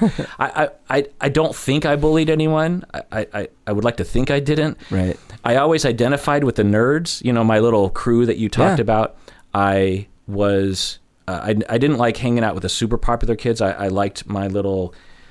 It's sort of like in 16 Candles when John Cusack is hanging out with all the other nerds, and when Anthony Michael Hall brings the panties into the bathroom. Yep. You can kind of tell that John Cusack is one of the cooler nerds. Right. I always felt like I was him. Yeah. Because I had a lot of nerdy friends. Anyway, point is that I heard a rumor that this random guy that I barely knew was talking crap about me and my friends, and about actually my little group of friends. Clique. Yeah, my little clique. And I, long story short, drove over to his house with Lita. Oh, lovely Lita. Who was, one of the original co-hosts of this podcast, who was more goody two-shoes than I was, by the way. And essentially threatened this guy's life. Yeah. Oh my God. Because I thought he was going to back down. I thought he was going to beg for forgiveness, you know? And long story short, he did not. Oh no. He escalated it tremendously. There was multiple fights and violence and blood. Literal blood. On campus, off campus, it with became this dude. The talk of him and all of his friends. Okay, so it wasn't just between the two of you. It was friends. He brought involved. his friends and his scary friends. Yeah, and it was all because of this entitlement that I felt because of this social stand. He was, looking back, it was like he's a nobody. Yeah. He's an unpopular, unknown little creep. Yeah. And how dare he? And he wasn't even really talking that much crap. I think he just said like one negative thing about something that we actually kind of took pride in. So one of the things that... Was he like, are you going to be in G.I. Jane 3? Well, so... Me and my friends would. I'm sorry to listeners for I'm going down this stupid. But no one's listening at this point. It's but fine. I think what it does is it humanizes the potential entitlement that people like Will Smith might feel that can lead them to take actions that are way beyond should be a boundary around their behavior, and give them this impression, through their experiences that they can just do anything they want and get away with it, and people will love it, you know. So, and I had that experience, my friends, the activities, my teachers, the parents, my parents, like it was everything I did was just approved of, There's just like all this accolade and award. Right. I was literally getting I got an award because I was varsity and I got good grades. I think the state of Washington gave me an award. You can walk and chew bubblegum. And I went to I got to sit on the sidelines at a Seahawks game. Oh wow. In the Kingdome. Anyway, so at that age I don't know, I just felt like I could do anything. And so when this guy we loved to confuse, me and my little clique, to confuse everyone in our school by how we'd like to lean into our dorkiness. And so we went to an Army surplus store and we bought all this weird old Army clothes, but they looked like mechanics clothes. and we would draw all over it, and then we would all wear them to school. It looked ridiculous. This is in the 80s when fashion, it's a fashion thing. ruled. Yeah, and people didn't dress weird. But you were like, we are so cool. We can wear whatever. And no, we just thought it was it wasn't that. We just thought it was like hilarious to see people like be confused by us. Like at dances. Oh, you're trolls. We were kind of trolling everyone. Okay. Yeah. And so this random guy was making fun of us for that. When you think about it, it's like, well, that's the whole point. Didn't you want someone to point it out? But I didn't like the fact that, I don't know. I was just like, how dare, I don't know what was wrong with me, but it was that entitlement and that feeling of I can do anything. And I was literally the leader of this clique. Like I put this clique together. Like I handpicked 8 guys that I knew to be in my little group. So you also felt protective of the group. Kind of, yeah, actually, yeah, true.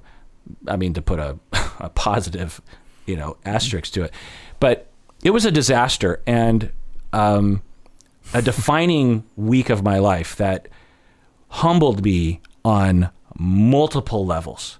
And like I said, immediately afterwards, I realized, because it was a scary time for me. It wasn't like, fights. I was not. People could have brought knives. Yeah, I was terrified. Yeah.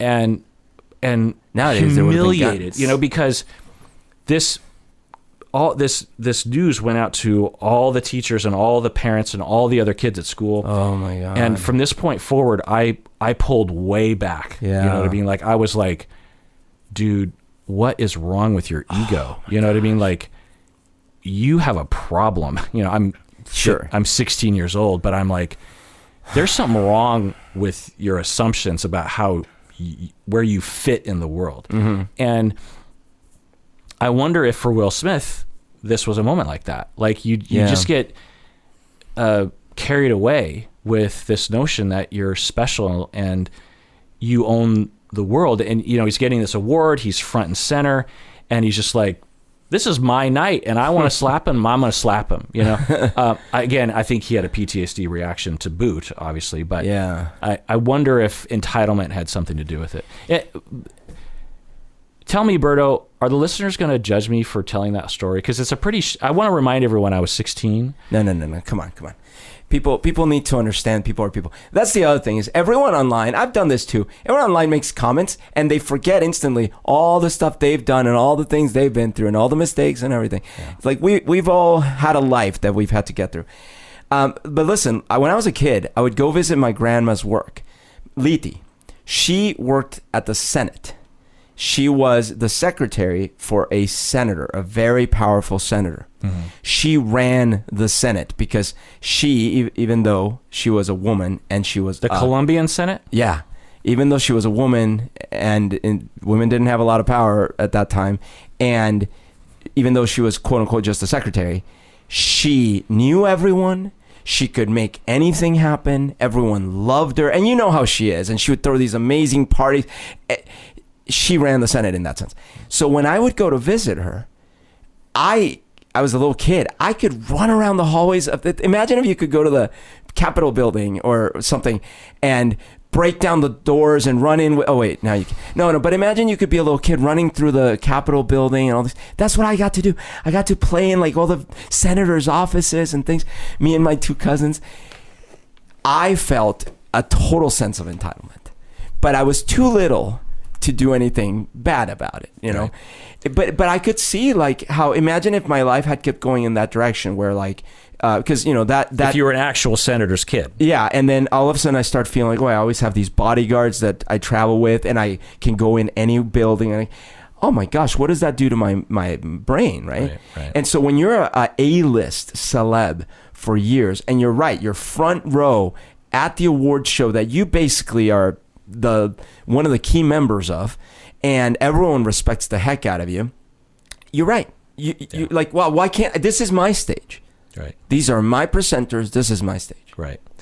And of course, underpinning all this is a lifetime of racism and attacks that complicate the entitlement aspect of this, of course. But anyway, so other details that I want to get into.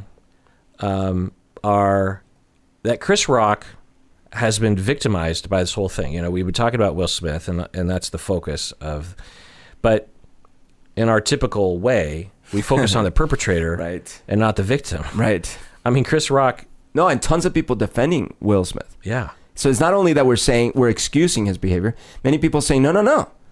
He's the victim and he did the right thing. Right. So, and everyone's forgetting about Chris. Yeah, and there's just one shot. I don't know how they captured it, if it was live or someone took it with the cell phone or something. When, after the slap, after Will Smith is yelling, and after Chris Rock gets it back on track, and he starts talking about the documentary that's going to be, the nominees and who the award is going to go to.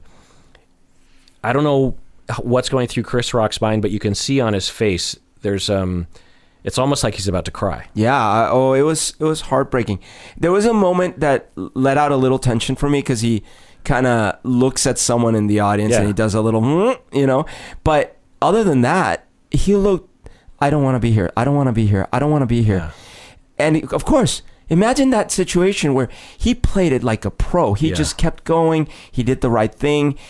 But he sat there and he was trying to negotiate with Will Smith real time. He's like, dude, it was just a G.I. Jane joke. Yeah. And then he's like, keep your blah. And he's like, I am. Yeah. It's fine. I won't. Like he succumbs. Yeah. Like Will Smith is like, and he's like, okay, I will. I'm doing it. I will. Calm the F down. Well, but didn't have that, to me, that the tone that I thought he had was, oh my God, I'm sorry. No. Well, I'm not, not a mind reader, and you might be right. To me, it was also him saying like, I don't know why you're still yelling. Yeah. We're done with this. I've moved on. But not talking about you. I think he couldn't know in that moment that I think 95% of the public, including those in the room, are mortified by Will Smith's behavior and are supporting of him. So, right. In the moment, he says a joke. As a comic, you bomb sometimes, and it's hard. Well, and he heard some like weird reaction. So remember, he says like, "Oh, come on, that was nice." Yeah. And then he literally gets assaulted, and there's this huge pall over the evening right now, and everyone's kind of like, "What's going on?" And you're in charge. You're on stage. You're all alone. You just got smacked. Right. It's gotta hurt. I mean, have you ever been punched before? Oh yeah. Well, it is. First of all, remember, I took Taekwondo in Colombia when there were zero. What do you wear when you take classes here? You have your body thing. You have your little helmet. Nothing. Yeah. Here was the only rules. You couldn't kick the balls. Yeah. And you couldn't closed hand punch the face. But you could kick the face, which makes no sense because that could kill someone. You could punch the body as much as you wanted, kick the body as much as you wanted, kick the legs, kick the arms. I got my ass beat all the time. Yeah, it hurts. So anyway, the other detail. Big heel kick to my forehead nearly knocked me unconscious. Oh, yeah. Ugh. Yeah. I remember getting hit for the first time when I was in the third grade. And by that point in 1981 or whatever, I had seen a lot of people get punched on TV. And I felt betrayed by Hollywood because it was all, I mean, it was all consuming. Like the entire universe was the pain in the right side of my face, you know? Because it doesn't just hurt where you get hit. The whole side of your head is aflame with pain. And I'm sure I didn't even get hit that hard because I was in the third grade, but I remember being so surprised. I was like, oh my God, that hurt. Like, because in the TV shows, people get punched, they get right back up, they just start, zippity-doo-dah. I was in second grade in New York City, and a kid that was, I think, in fifth grade, maybe fourth grade, but he was way bigger and older than me. He was just a bully. I don't know why he hated me, but he did. And at one point, he punches or slaps me, I don't know which, but rattles my head and shoves me down the stairs, and I fell down 2 flights of stairs. Oh my God. Why? God only knows, dude. Yeah. By the way, the guy who punched me was another one of my best friends. So I got in a lot of fights with friends for some reason. Right. So the other detail that's come forward that I didn't know is Chris Rock was bullied. Oh, I learned that after the fact in horrific fashion, apparently, and he's traumatized by it. And recently has come out to discuss it in more detail, possibly being more vulnerable about it. Oh my gosh. Imagine the re-traumatization. Yeah.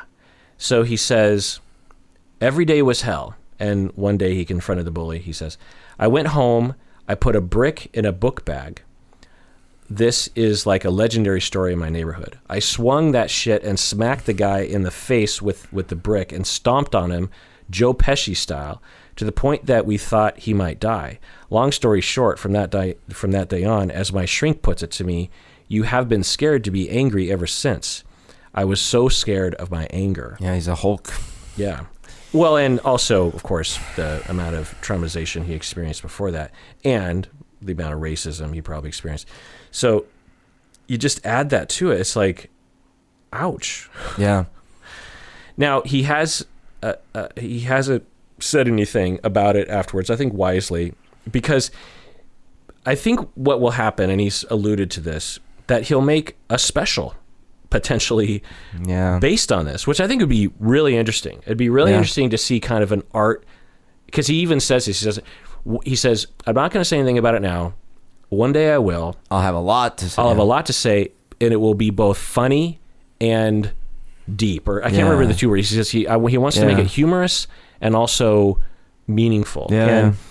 And he could do like the sort of special and wrap in all sorts of things. He could, obviously I think I've talked about this before on the podcast. I went to see him in 1994 at the Paramount. Yeah. When he was kind of on the rise. Because there was that one comedy tape that was going around that everyone listened to, like the tossing the salad thing. And I didn't know that back then. I was a little too young. But I've heard it talked about since. Yeah. There's Eddie Murphy, Raw. There's Bill Cosby, Fatherhood, or whatever, his one where he's in the sweater sitting in the chair himself. Anyway. And then there's Chris Rock, early mid-90s. I mean, it was a phenomenon. And I went to see him, and he had me laughing so hard, Berto. I'm not even I'm a laugher. I like to laugh. I'm one of those loud laughers at a movie theater, at a comedy show. And I've had some big laughs where I'm losing my breath. I have never laughed as hard as I did as when I was seeing Chris Rock. I was terrified as I'm laughing my ass off that I was literally going to pass out. Oh my gosh. Yeah. I know the kind you're talking about. I could not get a breath in. You know what I mean? And I remember almost falling onto the ground, like out of physical lack of oxygen. And when you actually start wondering in those moments, you're like, is this going to stop? Because I do need to breathe. Yeah. I've been there, and it is both exhilarating, it's transcendental, and terrifying. It's like when you eat the best tasting burger and you bite your cheek, where you're just like, this food is so good, but I just bit my cheek. Anyway, so I think he's going to, and I hope he does, come out with a Bo Burnham special. The thing that will define his career. All eyes will be on him, to quote Bo Burnham and his Grammy-winning song, by the way. Anyway, so good for him. I think that there's two parts that I've really respected about what he's done so far, and one was his reaction in the moment, and two is, he hasn't gone low right now. Right. One thing that I found unfortunate is that it seemed to me like a lot of the defense that came out for him was mostly focused on attacking Will and Jada in very, very horrible ways, which I think defeats the point and the purpose, because instead of giving a lot of support and praising Chris Rock, maybe talking about your favorite Chris Rock things or whatever, they're just making even worse jokes about, and I get why they're trying to say, oh, you have a problem with comedians? Oh, well, here you go. Right. And I understand that. And I almost empathize with it. But unfortunately, like what you were saying earlier, it still puts the focus on Will Smith. Right. And the true victim of the slap was Chris Rock. Right. Yeah. Yeah. So let's get to the speech that Will says. Yeah. So I'm gonna read most of it, not all of it.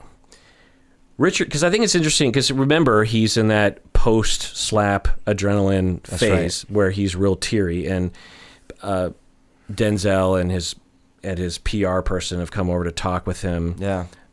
Also, what's his face from those movies? Yeah. Tyler Perry.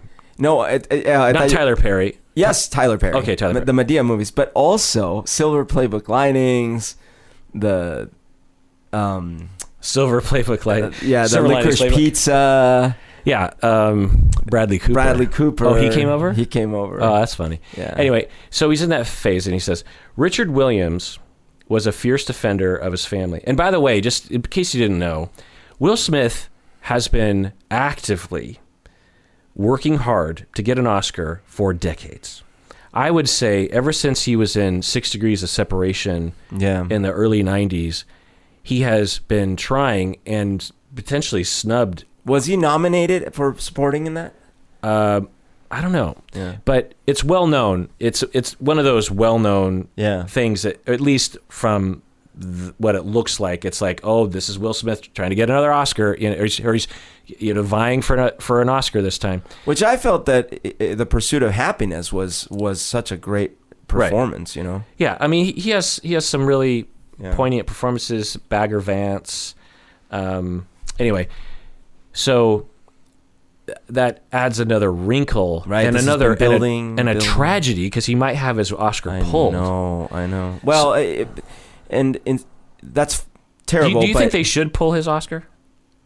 Do I think they should pull his Oscar? No, I don't think winning the Oscar has anything to do with this event. I think that's dumb. That's not connected in my mind. Yeah. I think if it's, how do I say this? Because this one's gonna get me in trouble, but there are some limits to where someone's got to say, okay, this person did something egregious enough that as an organization, we're gonna pull out all support for this person. I'm not ready to go down that path for this offense. Should Netflix and Sony reinstate the movies they were working on with him? Now, see, that's a different matter. This is listening to the money talk, right? They're not trying to show support for Chris Rock. They're just doing some mental calculus and saying, look, we're still going to work with you, but we gotta cool you off. Because they think no one will watch, or people are going to boycott. We just got to cool you off. Interesting. We don't know how this is going to play in the long run, but we're still here for you. You're a boy. Should we, as a society, boycott Will Smith? I think everyone is allowed to make a decision if they don't want to watch his movies and things. Would it be fair if his career is essentially over at this point? No, I would find that to be tragic. Would it be fair? I would find that to be tragic. No, I wouldn't find that fair. No. Would it be fair if in a year his career is back on track, no consequences? I feel like his career should have little to do with this. I know that it will, meaning that there will be consequences. I feel like the thing that needs to happen, again, because all of this is about Will Smith. What about Chris Rock? I feel like Will Smith needs to go and work out with Chris Rock something good that can come from this. Maybe Will Smith collaborates with Chris Rock on his special. Maybe he donates a shit ton of money to some cause that Chris Rock cares about. Maybe Will Smith produces the thing. Yeah, whatever. The money thing would give me a bad taste in my mouth, because he already it's just like throwing money. Put in the time. Yeah. Put in the time. I'm just saying, like, do something that makes amends with a grieved party. Yeah. Then I'm listening. Yeah, I mean, I think it's interesting, because in the same way that Chris Rock is now perfectly set up to, over the next year, write the most poignant stand-up special of his career that everyone will be paying attention to. Right. Will Smith also has this opportunity to, because he's built over 30 years, not only fame, but also a social media presence for him and his family that is powerful and well, respected and paid attention to. So, could Will Smith really publicly, I guess, it's sort of two things. Like there's the behind the scenes stuff that could happen, which I hope happens. And then there's the public stuff, which is a form of sincerity, but really different. But, a form of performance that could really maybe set the record straight, but also further the conversation about these kinds of events. Look, I would have Chris Rock on the Red Table series, both to A, promote his upcoming special about the whole thing, and B, to publicly, fully, full-throatedly, without buts, apologize face-to-face to Chris Rock in front of the world. Yeah. And all the money made from those episodes with Chris Rock, all of it, he doesn't keep a penny of that. It all goes to some cause that is important. And I could absolutely see Will Smith doing that, because the fact that Will Smith sat through a very awkward conversation with Jada on the Red Table while she is talking about cheating on him and refers to the infidelity as an entanglement, and he even kind of says, entanglement, that's a funny word. That's right. And the fact that he could withstand. Yeah. I mean, there are very few people, right, famous or otherwise, that could even be in a conversation like that, let alone filmed and watched by literally millions and millions of people. Listen. So I think Will Smith absolutely, I like your idea. I think he absolutely has the capability to turn this around. Anna Kendrick, if you're listening, you must know Will Smith. You have to reach out, feed him this idea, feed it to his publicist, whatever. This is the way. Yeah. So I don't know if we've talked about this, but this probably won't be the last time. But we discovered that the real Anna Kendrick, the wonderful actress that's been in so many things, voice like an angel, listens to the podcast or watches my videos and follows us on Instagram. Occasionally there are famous people, but not like Anna Kendrick, right? That will pay attention to us. And we really got it. As soon as I saw that she was following, I think someone actually sent it to me, like, Anna Kendrick's following you. When you told me that, I freaked out. Yeah, it's pretty. I'm such a fan.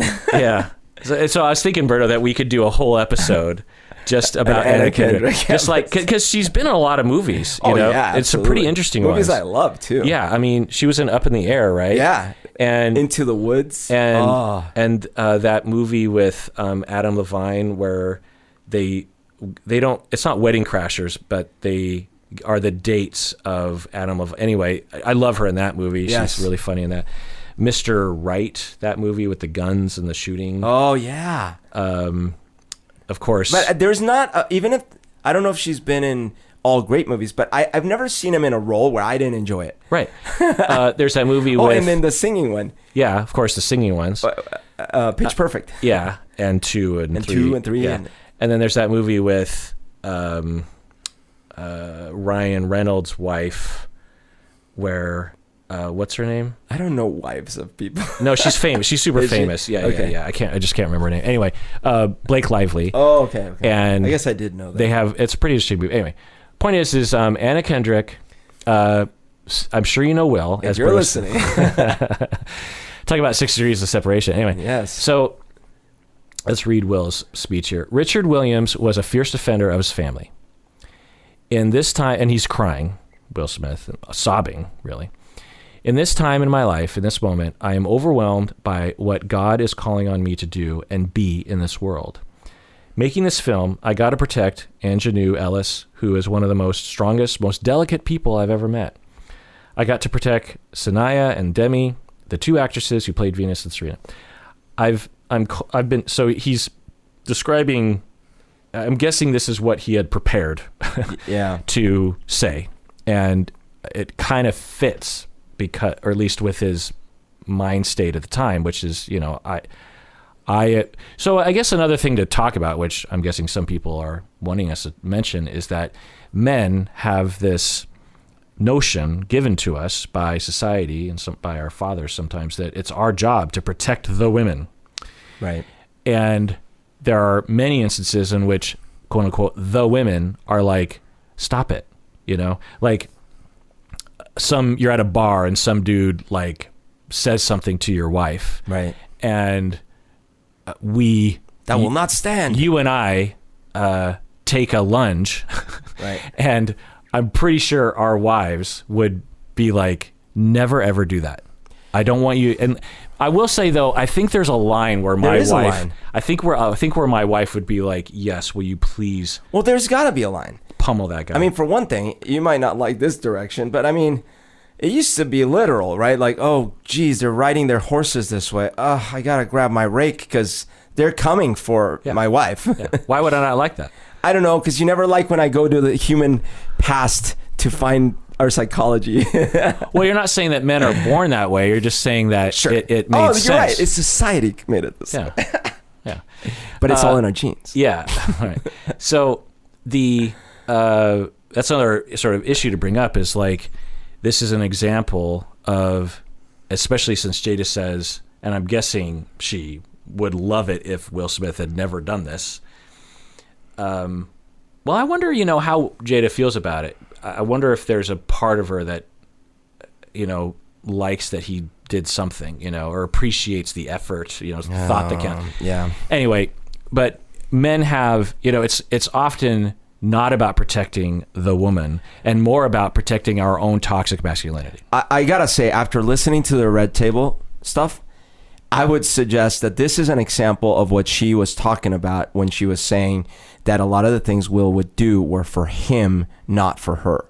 They talked about her 40th birthday party that he organized. Now, personally, when I was listening to all of that, I'm like, oh man, that sounds a little ungrateful. But to them, it was like, and Will even said, yeah, this was all about my ego. This was all about me doing this stuff. And they gave example after example of that.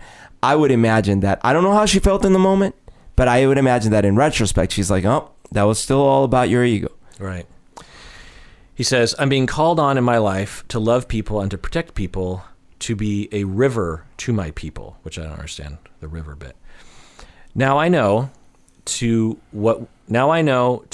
do what we do, we've got to be able to take abuse.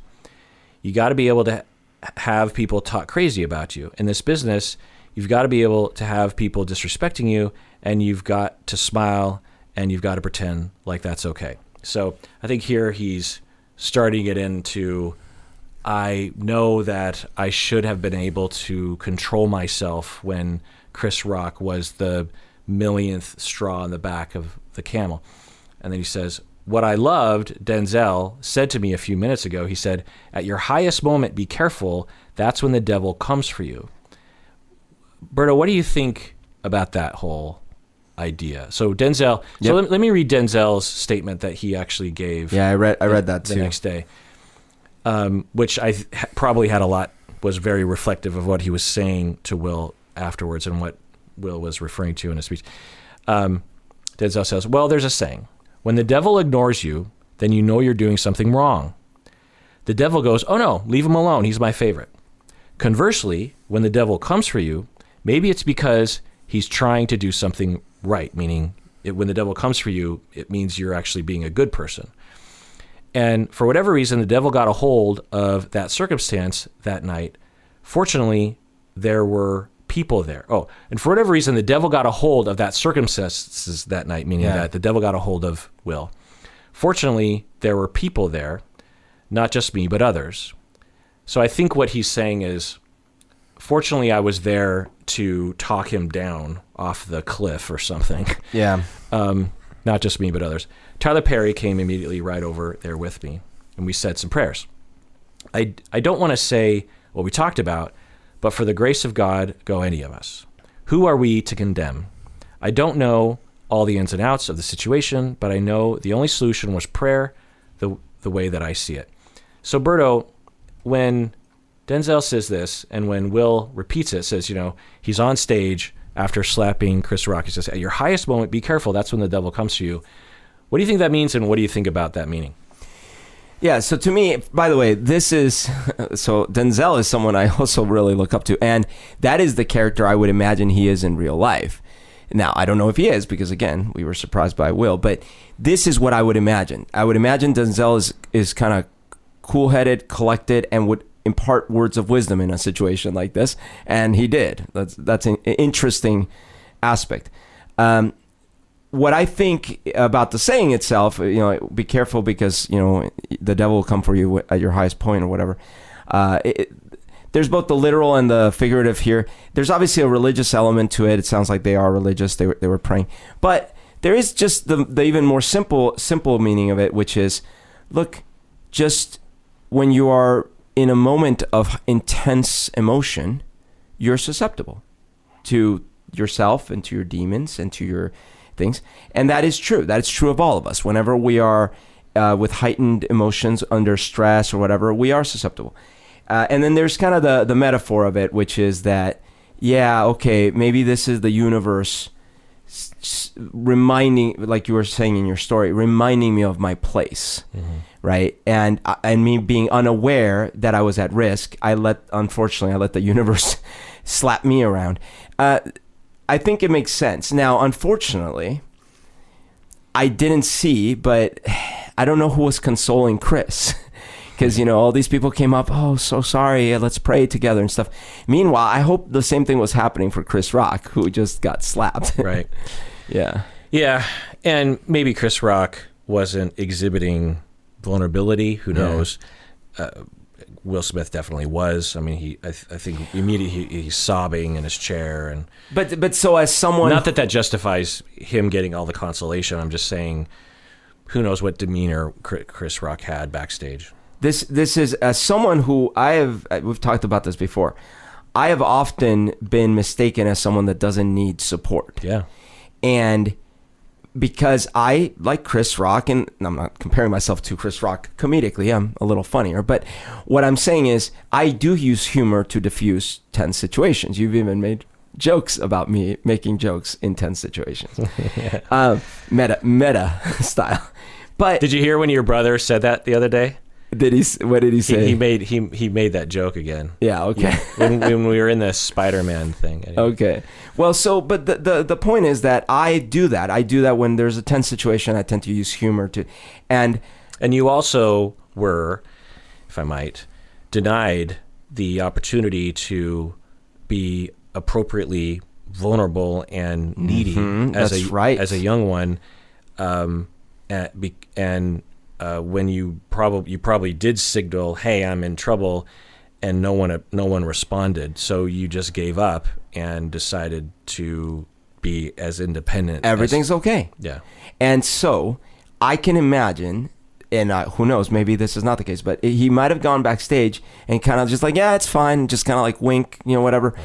And then everyone's like, okay, maybe he's okay. Maybe I should just leave him alone. Yeah, and I just want to point out again, you have to watch this little clip of him after the event when the focus is off of him. He looks like a scared, hurt little child. He needs a hug so badly from the world. And it really breaks my heart. I know. And so I felt that inside in moments where I'm thinking, why is no one concerned about me?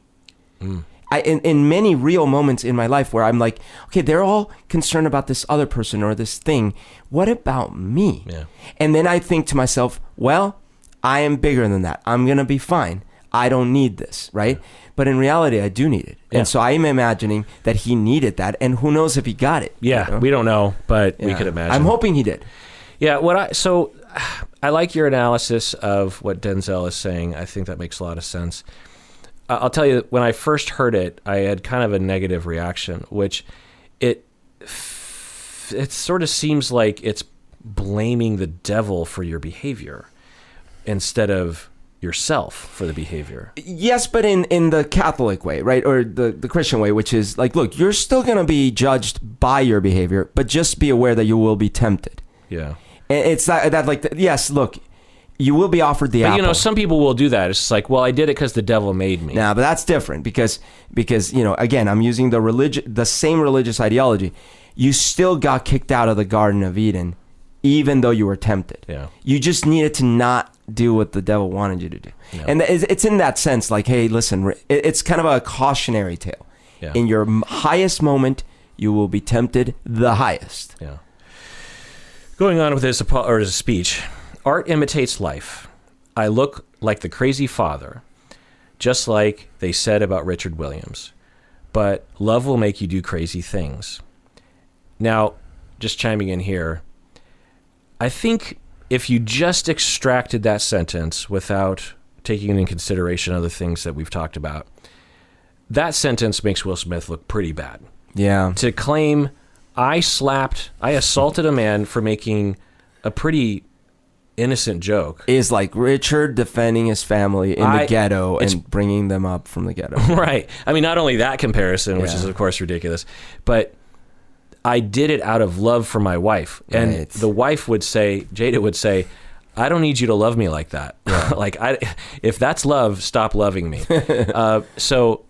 And that's what abusive people will say. I did that out of love. Right. There's always often a spin on abusive behavior. And it's just like, that's one way of putting it. Another way of putting, or I would have accepted from a recipient of this speech, childhood trauma will make you do crazy things, Because, okay, so, and I don't know all the story of Richard, and I just saw what I saw in the movie, but if we're talking about, hey, how could you be taking them out of the tournaments and saying that you're going to do things differently? You're crazy, Richard. You're crazy. Yeah. You're comparing that to going up at the Oscars and slapping someone. Yeah. Like, that's not right.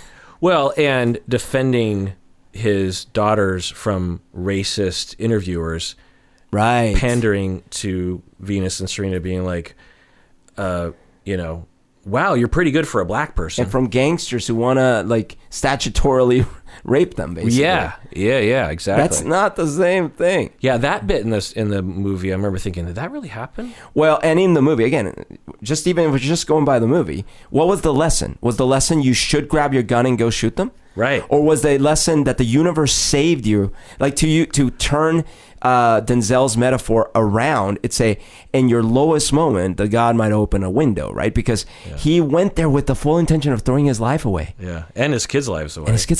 And luckily, by the grace of something, he got saved. By the grace of drive-by. And then he was able to actually do good. Now, again, who knows if that literally happened, but if that was the lesson of that moment, was not to take the gun and go up on the stage and slap. Right. He says, so this is interesting. So he starts to kind of meander at the end of this. So he says, art imitates life. I look like the crazy father, just like they said about Richard Williams, but love will make you do crazy things. And my mother, a lot in this moment is really complicated for me, but to my mother, she didn't want to come out. She had her knitting crew who she's in Philly watching with. Being able to love and care for my mother, my family, my wife. I'm taking up too much time. Thank you for the honor. So you see where he's starting to go there in the speech. He's starting to, in this weird free associative way, off topic, he starts to meander towards his mom because, of course, I think that's what he's focusing on. He doesn't talk about Jada. Where did his mom come from? Right. But he's, love will make you do, I look like the crazy father.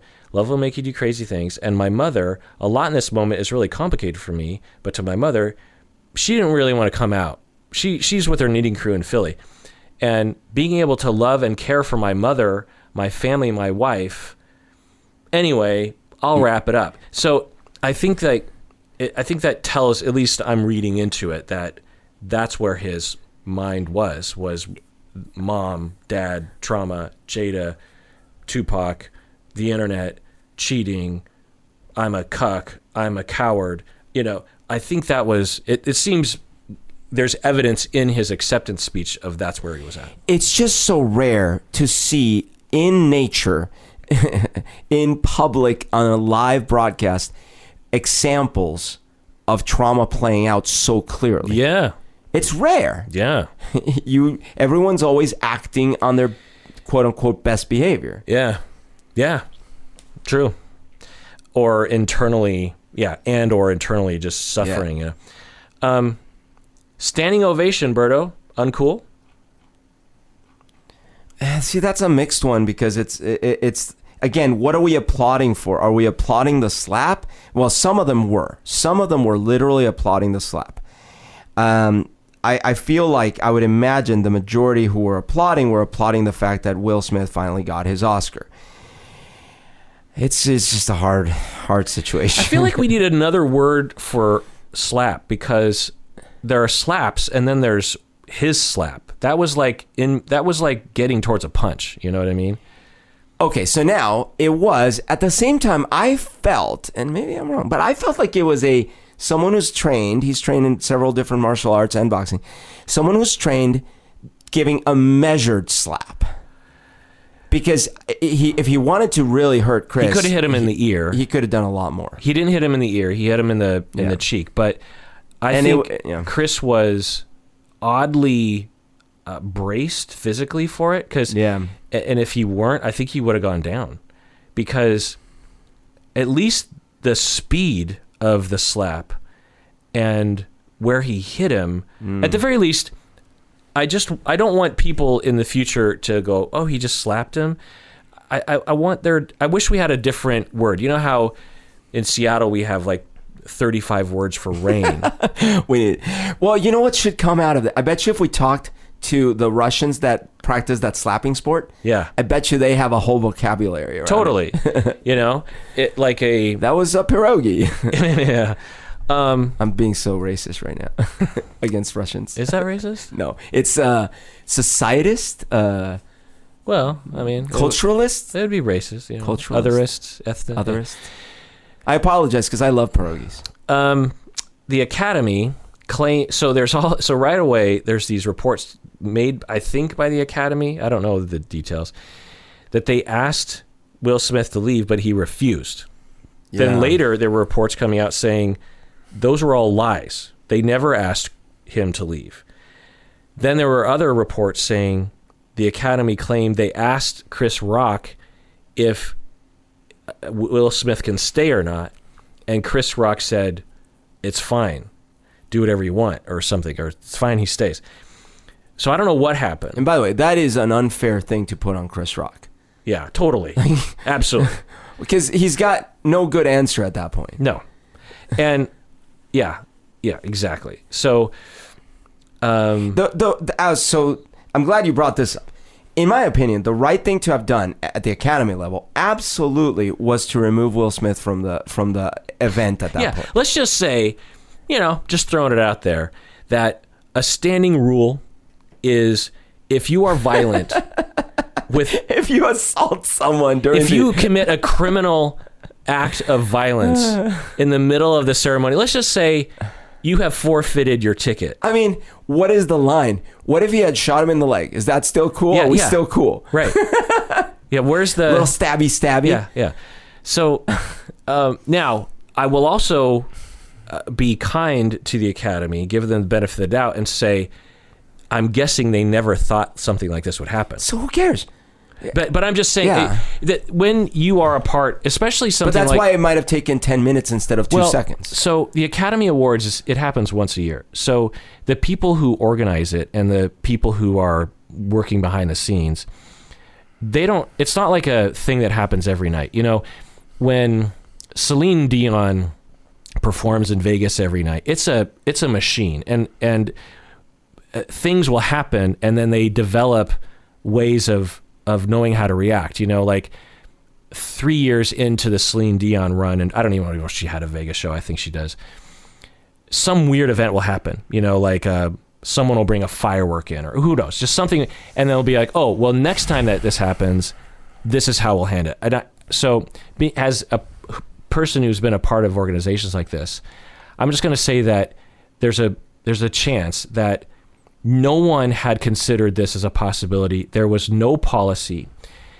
And everyone just froze there. Because the other part of this is I don't know, this doesn't excuse it, but they've been getting a lot of flack about being racist and white supremacist. So you have a black man who is violent, a beloved black man for that, and so you're faced with a situation. If it was just some random guy in the back, some like +1 that slapped someone, I'm guessing it wouldn't have been that hard of a decision.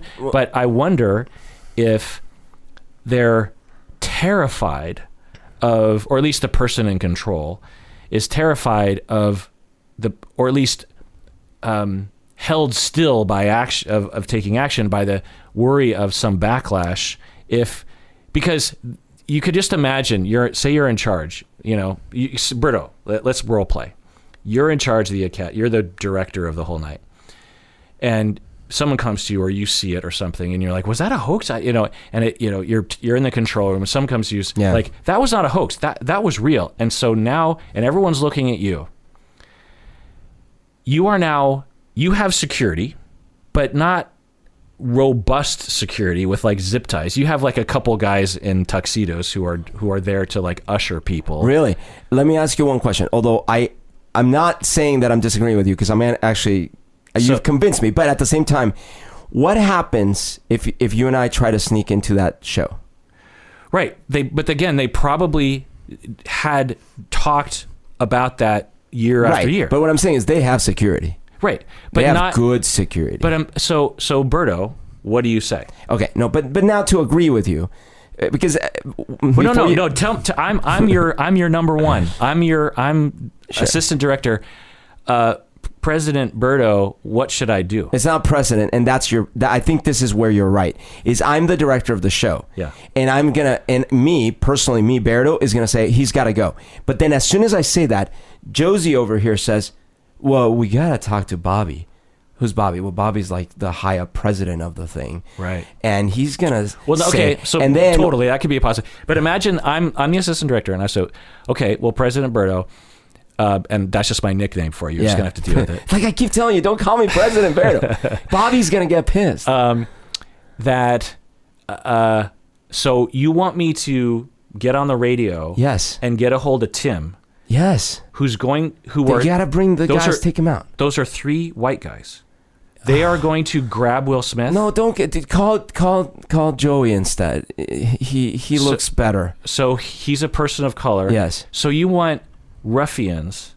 What if Will Smith refuses to leave? He's not going to. And then our intern here says, but sir, the other 2, Denzel is going to object too, and blah blah.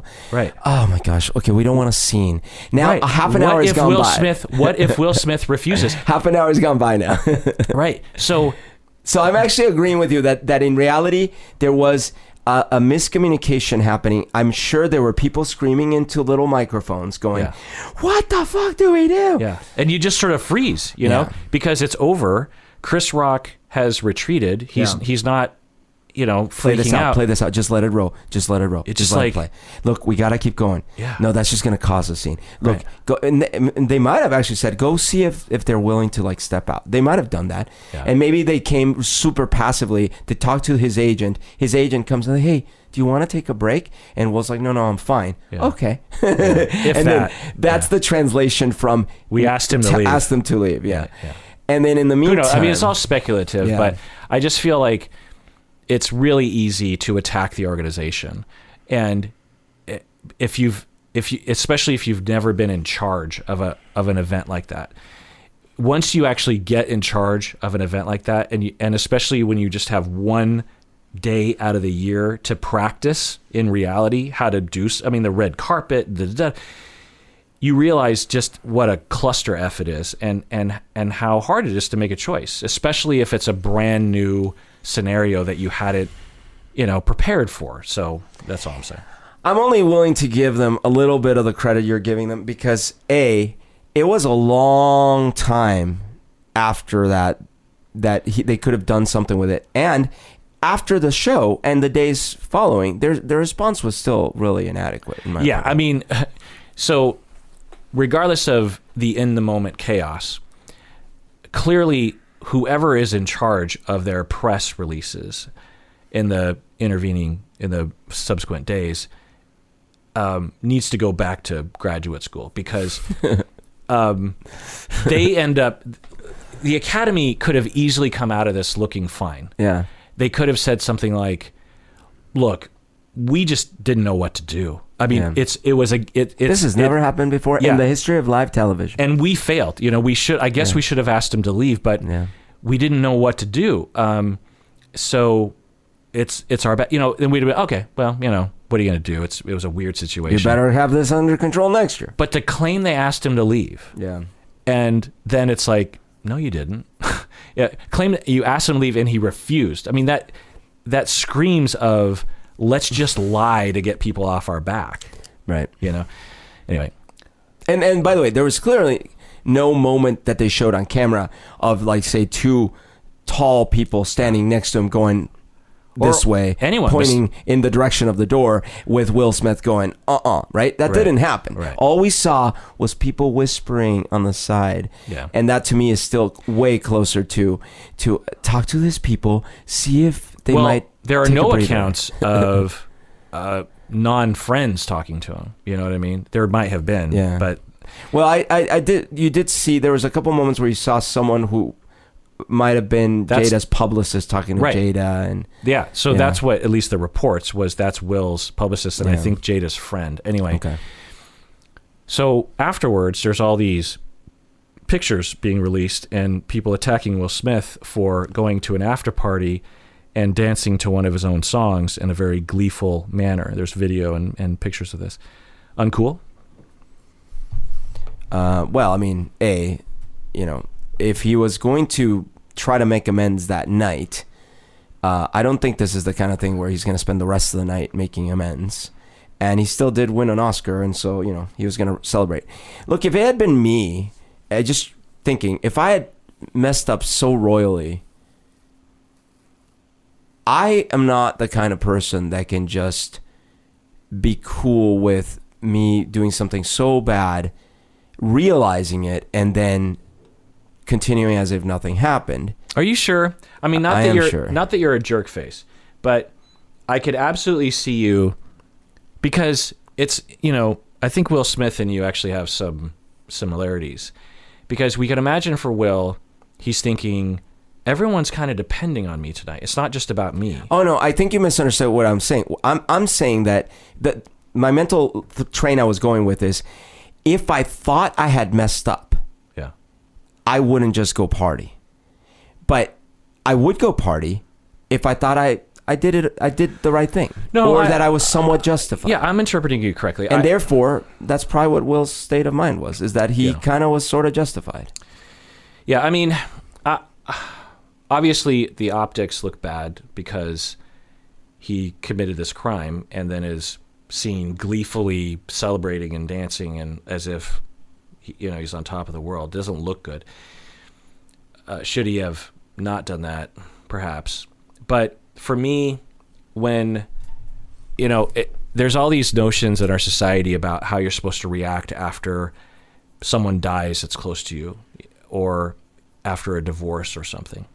You break up with your partner after 5 years, and a month later you're seen dating someone else, and that's seen as a deplorable act, because you're supposed to have like 12 months of not dating other people after you break up, because that's just the way you're supposed to. There's all these ideas about what we will allow you to do as you're going through something that's rough. It's possible that for Will, he was in a completely dissociative state that entire night and just was going with the flow. He was just like following the program. He could also be completely in denial of what he did. We still don't really know if he has reckoned with what he did. That's right. So we don't know, but I don't know. I just try to stay away from criticizing how people react to big events like that. Well, also play this out in our heads. Imagine that he doesn't go on stage and slap Chris Rock, but after the ceremony is done and he's got his award, he's made a much more normal speech, let's say. He goes out, Chris Rock's in the back, he goes out to the back, confronts Chris Rock, says, hey Chris, keep my wife's name out of your effing mouth, slap. Still slaps him, still says the effing thing, not in front of the cameras, not in front of the world. A, is it still wrong? Is it still assault? Yeah. Yes, right? So, but here's the funny part. Number one, I think the world would have reacted very differently to that news. Mm-hmm. Because if you think that there were supporters of his behavior now, in that case, I'd say it'd probably be 80%. Right. And therefore, the video of him celebrating later would be a non-issue almost altogether. Right. So is it that the majority of us and the majority of the world is mostly upset that he did it in front of us? Right. That he disrupted our enjoyment of the Oscars? No, I mean, that's one way of looking at it. I think another way, I think the phenomenon is true that you're pointing out, but why are we like that? I think it's, we are creatures of what we witness. Yeah. What we hear about doesn't resonate with us. So the fact that we saw it happen it feels personal to us. Whereas we hear about something happening in the backstage, we're like, it feels less impactful. And there's something so insulting to Chris Rock about that in front of the world. Yeah. So his apology, tell me if it's good enough for you, Berto, that he tweeted the next day, or Instagram or something. Violence in all of its forms is poisonous and destructive. My behavior at last night's Academy Awards was unacceptable and inexcusable. Jokes at my expense are part of the job, but a joke at Jada's medical condition was too much for me to bear, and I reacted emotionally. I would like to publicly apologize to you, Chris. I was out of line and I was wrong. I'm embarrassed and my actions were not indicative of the man I want to be. There is no place for violence in a world of love and kindness. I would also like to apologize to the Academy, the producers of the show, all the attendees, and everyone watching around the world. I would like to apologize to the Williams family and my King Richard family. I deeply regret that my behavior has stained what has been an otherwise gorgeous journey for all of us. Gorgeous journey. I am a work in progress. Good enough, Berto? I actually really liked his apology. He used Chris by name. He said, I would like to apologize. I didn't hear a single... Well, the only potential but in there was the thing about how a joke at my wife's expense was too much for me and I reacted emotionally. Right. However, but it wasn't the kind of but that would piss me out. Like if I was listening to that apology about myself, I'd be like, fine.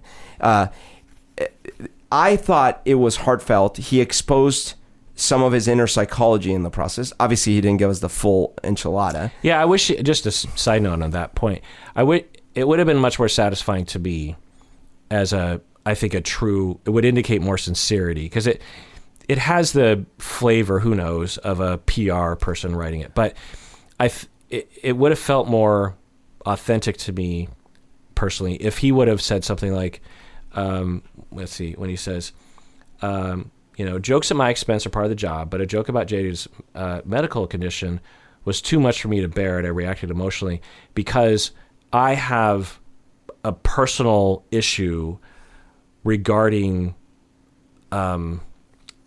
people poking fun at my wife because of what I've been through in my life. That doesn't make it okay, but it triggered me. Of course, this is my language, and who talks like this? I know. But if he would have said something like that, I would have been like, oh, okay. Like he actually recognizes. But there's a difference between, if you're asking me, do you feel from this apology that he has fully come to terms with why this happened? I'd say probably not. However, I still think it is a valid apology. It is direct to him. He's not saying, well, you did cross the line. He's not saying that. Yeah, I mean, we've certainly seen our fair share of non-apology apologies. Yeah. Like, I'm terribly sorry for what I did. What I did was wrong. And I'm here on this planet to protect women. And if what I said hurts someone, I'm sorry. I'm sorry you took it that way. Jaden, the son, tweeted that night, and that's how we do it. Berto, uncool? It's not so much uncool because, hey, we react clearly emotionally and out of control when it comes to our parents and our people that are so close in our life. That's his dad, and what are you gonna do? Right. At the same time, what's this son supposed to do? My dad's a piece of crap. Right. But at the same time, this was part of the thing that was so disappointing to me earlier. What I was saying is, he set that example now for his son, right. And that's the thing he didn't want, like the cycle he probably was trying to break. Right. Which so many parents will do, by the way. And he's obviously, I hope, obviously broke the cycle of spousal abuse. So therefore, hopefully, that's not something Jaden witnessed. So Will Smith has admitted, to his credit, that he did refrain from violence, which he feels is a success, but he is quick to admit that with his words and his humor, he will act passive aggressively. Sure. And will hurt people. And he's realized that he has a problem with that. And it is a direct connection with his dad's behavior that he even says, sometimes I will even hide that behavior from myself. Yeah. And I've worked really hard to not be that way with people, you know? So he's broken parts of the cycle. But I still think, hey, this was a case where you unfortunately took a few steps back. You know? And who knows how Jaden will take it. I would assume that Jaden will take the full scope of everything that happened and not likely learn, oh, when someone pisses me off, I'm going to slap them. I'm just going to take a guess and say that Jaden is even less likely to slap someone in the future, given the way that he's been consequenced and possibly the way that Jada has spoken to him. Janet Hubert, an actress who worked with Will, says, there tweeted or on Instagram or something, there is only so much one can take. Sometimes you have to slap back. Celebrate the win, Will. Nothing else matters. What do you think, Berto? Uncool? So yeah, I think anyone actually defending the slap is in the wrong. I just don't see a way to defend the slap. To say, well, you know, I mean, sometimes, you know, because one of the arguments I heard is women are always getting trashed by these male comedians, and so it was time that someone gets up. Yeah, you're still talking about an assault. You're still if you wanted to make that point, you just took that point and put it in the garbage. Right. So unfortunately, no, I just don't see a way to defend it. Yeah. I mean, because as you know, our kindergarten teacher said, 2 wrongs don't make a right. Yeah. You know, like, okay, so you had a beef. It's fine. What? Like that just gives you license to do whatever you want to another person's body? Yeah. Yeah. Well, it's like actually taking it back to the playground, because I'm sure remember this, how things would escalate and you would feel entitled about the escalation. Right. Someone would drop your notebook on the floor and you're like, oh yeah, well, I'm going to rip your page. And it's like, you ripped my page. I'm going to, you know, and then it escalates. Right. That's how nuclear wars happen. Yeah. Yeah. As I was saying earlier, you know, in terms of 25% of the problems in the world have to do with this toxic masculine misogyny. I think that's what I was saying. I was referring to stuff like that. Yeah. Judd Apatow tweeted, he could have killed him, meaning Will could have killed Chris Rock. He could have killed him. That's pure out of control rage and violence. Uncool? No, not uncool. As for he could have killed him, I mean, he's referring to a slap across the face can be theoretically deadly. It can, even if it's not deadly, it can cause brain injury. It can cause a lot of things. Yeah. When someone gets knocked out cold in a UFC match, that can cause any number of problems because your brain gets rattled inside. Including death. Yeah. Okay. Now, do I think that kind of stuff was like a deadly blow? No, not necessarily. But the point about, hey, you know, that this is rage and unbridled, yeah, I think it was. And in either case, do I think it's an uncool tweet? No. I think the first sentence is, I don't know if it's uncool, but if I were looking over Judd's shoulder, I'd be like, yeah, you should probably get rid of that first sentence. He could have killed him. That seems exaggeratory. It is exaggeratory to me. But I think his point, because I saw the rest of his statements, and I think not well, but what he was getting at was that in the state Will Smith was in, that's the state people get in when they kill people. Yeah. And so to alert or to chime in, which we basically did, what'd you say? The panicked rage that he felt, I think is notable and not talked about very often.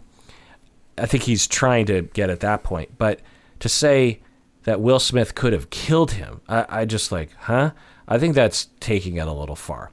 In fact, I know it's taking it far. The other thing is that you have, it's tone deaf because as a white dude, Judd Apatow, is looking at what one could frame even legally as a minor altercation, a violent altercation, but on the scale of crimes, and deadliness, it was minor. To look at that and say, like, clutching your pearls and going like, oh my God, he's going to kill us all, is at the very least, if I'm Judd Apatow's friend, I would say, you know that as a white dude, you're going to be criticized for taking it there. You can certainly say he had a lot of rage. Man, I that angle I don't see in the least. Like that one I don't, because look, first of all, I don't know, but I'm imagining Judd Apatow has come out plenty of times, to, in defense of violent police brutality and stuff. But even if he hasn't, I think it was more of a, look, we live in a civilized society. You can sue, you can talk to people. This is unacceptable. And quote, you could have killed him. Is it an exaggeration, hyperbole? Yes. Do I think it's all the other things? Not necessarily. Well, is it possible that as a white man, Judd Apatow could have some implicit bias, not an explicit racist attitude, but an implicit bias that when he sees a black man doing something mildly violent, and if it were a white man, he would feel differently about it? Is it possible that we don't know, but is it possible that Judd Apatow... It's certainly possible. I think if anything, and this could be reflected in his tweet. We don't know. It is possible. However, I would bet more money on Will Smith is way bigger than Chris Rock, way size-wise, and he's a trained martial artist and boxer, and all these things. So from that angle, I would say, in fact, I wouldn't be surprised if Judd Apatow was maybe bullied and was looking at that going, that happened to me or something. Okay. And has been fed a stream of anti-black sentiment. See, I don't know, because it's Chris Rock and Will Smith. I just don't. First of all, Judd Apatow doesn't strike me as like racist or something, and I know that there's implicit. I didn't say racist. I said implicit. We all have implicit racism. I don't see that angle to his comment. Let me put it that way. Yeah. Well, if I were Judd Apatow's friend, I would say, you're going to incur a lot of question marks around that. Maybe just don't say that sentence. You can, all the other sentences are fine, but... And if I were his other friend, I would say, you're crazy. Now, unfortunately, he would have listened to me, and then because you're actually right, unfortunately, people are probably saying what you're saying. Right. But I would still stand on my chair and go like, but that's wrong. Is it wrong? What's the principle that you're following? That I think that we need to give each other a little bit more benefit of the doubt. Yeah, but we also need to call out possible implicit racism. I mean, that's the whole argument that they're making against police brutality, that you will even look at a black police officer who will be committing what some people would say police brutality to people of color. And the argument isn't that black police officer is a KKK member, but has incurred messages of anti-black sentiment in our society that results in a split-second decision to be more afraid of a black man who is running down the street without a gun than a white man walking down the street. And that's the whole foundation of the movement. I mean, it's not the whole foundation, but it's a pretty big component of the Black Lives Matter movement, which is all science-based. There's some debate legitimately around implicit racism. I know that, but at the very least, we can agree that, and there are clear examples where you have an unarmed black man running down the street who the police officer legitimately believes their lives in danger when their life is not in danger. Yeah, no, that I can And they shoot understand. the black man because of the racism in our society that police officer has ingested. And I can understand that. And so you could imagine that someone will look at Judd Apatow, looking at a black man committing a violent act and exaggerating it and seeing a reflection of that. I can. At the same time, I'll still put money on Judd Apatow looking at a dude who is 6'2", trained as a martial artist and a boxer, much bigger and buffer, going up and with the other guy totally defenseless, getting a full slap on his face. I feel like that's where his line came from, but I could be wrong. Their backlash, other tweets, someone says about people like Judd Apatow, pointing out stuff like that. It's always you white racist fucks. everything your ancestors got in this world, they got it with violence. Please save it. Uncool? Yeah, totally. Because first of all, he's commenting about the violence. No. I'm saying Judd Apatow is commenting about the violence. Yeah. And so to say, like, oh, all you people got through violence, but he's actually condemning violence. It's just... But their criticism is your entire society is on a foundation of violence.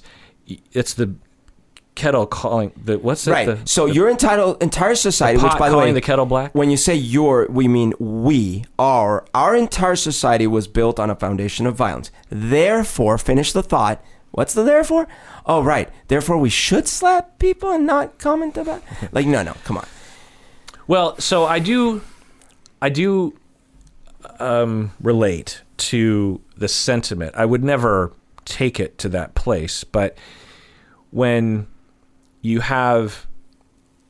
live in a society where you're walking around being shot and killed and brutalized because all these assumptions about who you are and what's going on in your mind and how dangerous you are and all this kind of stuff, and all that is wrong and it's all science-based. There's plenty of research studies demonstrating that black people are treated worse on the exact same traffic stops, all that kind of stuff.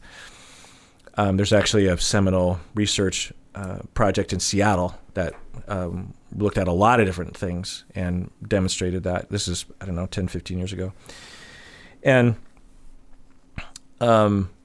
anyway, point is that when you're walking around and you're just experiencing that, and you have in your life, you can look at your grandparents who knew their grandparents who were slaves, and your grandparents were in Jim Crow South. You're just living in this soup of unfairness that white people have set up for you and your people, and then you witness all this violence towards you and your people, and the suppression of the vote, and gentrification. You witness all this stuff, and then all that is ignored and supported by the system and politicians. And then suddenly one person from your community slaps someone else, and it's all the talk of the town. I could imagine saying, oh, now you're interested in violence all of a sudden. Now you're interested in unfairness. All of a sudden, like, it's big news to you that a black person did something violent. Where's all the other talk? I get that sentiment. I wouldn't tweet out, "Shut up, people! Stop talking about Will Smith." Like, that's couldn't the same argument be made? Like, because I hear the opposite argument about, oh, you're always hearing about such and such white girl got killed, and it was some white dude killing her, but you never hear about people of color. Like, yeah, that's true, but that's talking about violence on the white people doing violence, not black people doing violence. So I guess I just want a little consistency then, because... Well, no. That's not the premise. The premise is not the perpetrator, but the victim. When the victim is white. The victim is black. Chris Rock is black. Yeah. So this is my point is, like, listen, first of all, I think people... This is just bugs in our programming. People misfiring all over the place, ignoring the main point. But do you understand? Do I understand why Will Smith flew off the handle? No. Yes. Do you understand how someone would be a black person, a BIPOC person would be a little sensitive when white people suddenly start talking about violence when they ignore or even participate in said violence throughout history? Absolutely. Just like I can understand why Will Smith would be sensitive to things. But the reaction to that sensitivity is where I start drawing lines. Sure. When someone insults Judd Apatow like that, I think, no, that's not okay. Yeah.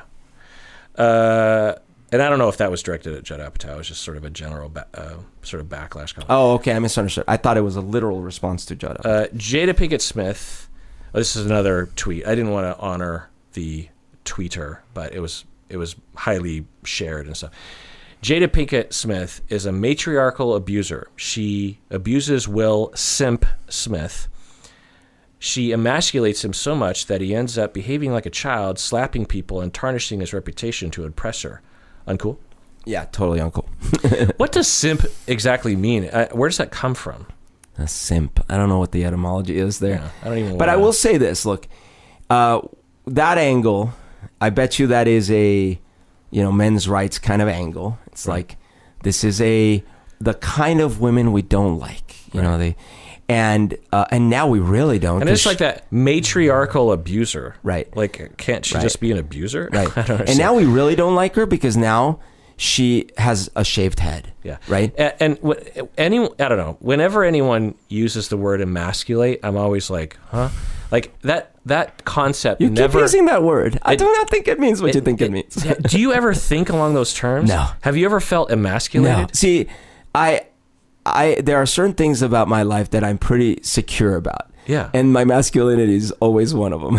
Yeah. So if someone is like, oh, little, this, whatever, that's never bothered me. Those never get under my skin. Yeah. Though, again, my triggers are different. But I will say that in this angle of attack, which is, well, of course Will Smith did that because that evil woman has him under her spell. Right. That is just... Right. Which is a large, I don't know, percentage, a large portion of the discourse online about this event is focused on, this is all Jada's fault. Right. So it's not on, hey, let's hear it out for Chris and let's make sure he's okay. It's not on, hey man, Will's got some issues to work through and he does it. No, it's Jada's evil. Jada pushed him. I think part of it is, one, sexism. Even among, I think, women online are attacking Jada out of sexist foundations, on top of sexist foundations, taught to everyone because of the patriarchy. And also, Will Smith is more beloved than Jada, just because he's been in more movies. Yeah. People are more aware of him, I think. And so it's just interesting to see, Jada also... her personality feels, of course, I only see the public stuff, a lot less emotive. Yeah. He's always smiling, laughing. She's always pretty stoic. And I think people feel okay, that she's a little off-putting in that sense. She fits the stereotype of, the B word, the cold B word, who is uncaring and cheating and hurtful. Yeah. And Will Smith, especially in that red table talk between the two of them, Will Smith comes across as the forgiving puppy dog. And the thing is, people are like, oh, she looked so annoyed by that totally innocent joke. Look, I have no problem with the joke. I certainly have no problem with someone telling the joke and expecting that they shouldn't get slapped. But at the same time, I understand, I empathize with someone going through something difficult in their life and feeling upset or annoyed that someone is making fun of it, even if it's calling her a badass or whatever. She still felt, like, hey, don't talk about me, please. I've gone through a lot. She's entitled to that. Yeah. She, as other people have pointed out, losing your hair is difficult, probably for anyone. In this society, for a woman, there's also an extra expectation. Like, women need hair. What? Right. And so this whole thing for her must have been very difficult. Yeah. Yeah, I mean, I think a lot of people would be tempted to wear a wig. There's nothing wrong with that. Yeah. But she decided not to. And she's blogged about it and been proud about it and stuff. But so, do I blame her for finding the joke off color, whatever? No, of course not. And that's where it ends. Yeah. That's where it ends. Will resigned from the Academy. He wrote a statement. I deprived other nominees and winners of their opportunity to celebrate and be celebrated for their extraordinary work. I am heartbroken. I want to put focus back on those who deserve attention for their achievements and allow the Academy to get back to the incredible work it does to support creativity and artistry in film. So I am resigning from membership in the Academy of Motion Picture Arts and Sciences and will accept any further consequences the board deems appropriate. Let's see. Then there's reports that Will has entered rehab. Did you hear about this? No. Yeah. Rehab for what? So I don't know, but a source, and God knows if this is accurate or not, and this is what all the reports are saying. The source said, presumably someone close to Will. I don't know. It doesn't sound like a polished statement, but this is what it said. The impact of the backlash has hit Will hard, so he will be getting help on dealing with stress. Oh, okay. This is unquestionably the battle of his career. It will be a high-end retreat used by the rich and famous, and he will be doing a lot of soul-searching and working out how he can move forward. He hopes the conversation will move on so he can come back and salvage his reputation and career. So that doesn't sound like his agent, because there's a much more diplomatic way of saying, it will be a high-end retreat used by the rich and famous. Like, no agent or PR person says that. So if this is a valid source, it would be like an informal friend who kind of knows enough to say something like this. But it does sound like it's completely possible that he's falling apart. I mean, not only because of the event, but also because of the recovery he's going through regarding his trauma. And one, so it's a hard time. Two, it could be a good PR move to just kind of disappear. Like, sometimes I think if there are certain events like this with Twitter and everything where I'll hear about some, you hear about, what's her face? Ridley, the actress who plays Rey in Star Wars. Oh, yeah. I just saw this report today that she reinstated her social media accounts today. Had she turned it off for a while? After 6 years. 6 years? Which coincides with the beginning of, her being a star. Which I don't know, but we could imagine, given the misogyny in the Star Wars fandom, that would have been tough. That she either quietly or not quietly just said, I'm out. Yeah. Like, I'm done. And I'll continue acting, but I'm off social media. There's so many times when I hear events happening for people, I just wish they would do that. They would just be like, yeah, I'm just going to watch Netflix and chill. Yeah. And, I'll eventually not be talked about, and it'll all kind of blow over.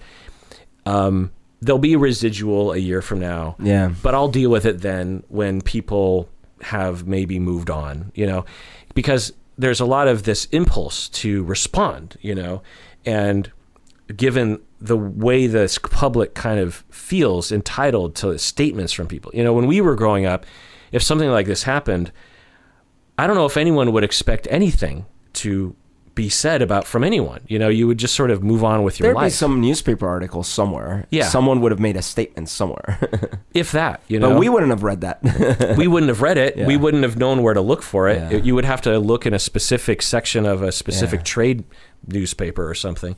So, as an example, in the 80s, did you know that Prince was supposed to sing in We Are the World? No. Did you know that he was begged repeatedly by Lionel Richie, and finally Lionel Richie just gave up, and right, in today's world there'd be tweets and Prince is a jerk face. Yeah. He doesn't care about the we poor never kids. heard about this. Yeah. So I think it's possible that he, one, is extremely stressed out. Two, it's just like, how about you just disappear for a while? You'll have an excuse to not responding and not making any more statements. We'll give it a month. It'll be out of the zeitgeist, and then you can start to approach this, some other way. I can imagine.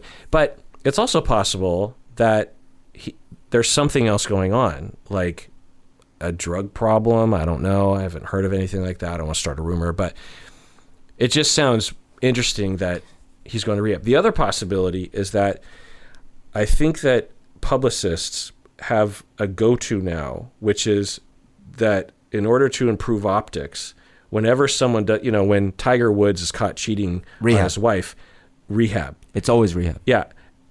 I think it's because to the public, and I think the publicists understand this, it feels like prison. It feels like, well, you're being punished. Yeah, and at least they're doing something about it. They're trying to get better. Yeah. They're admitting that they have something wrong with them. Right.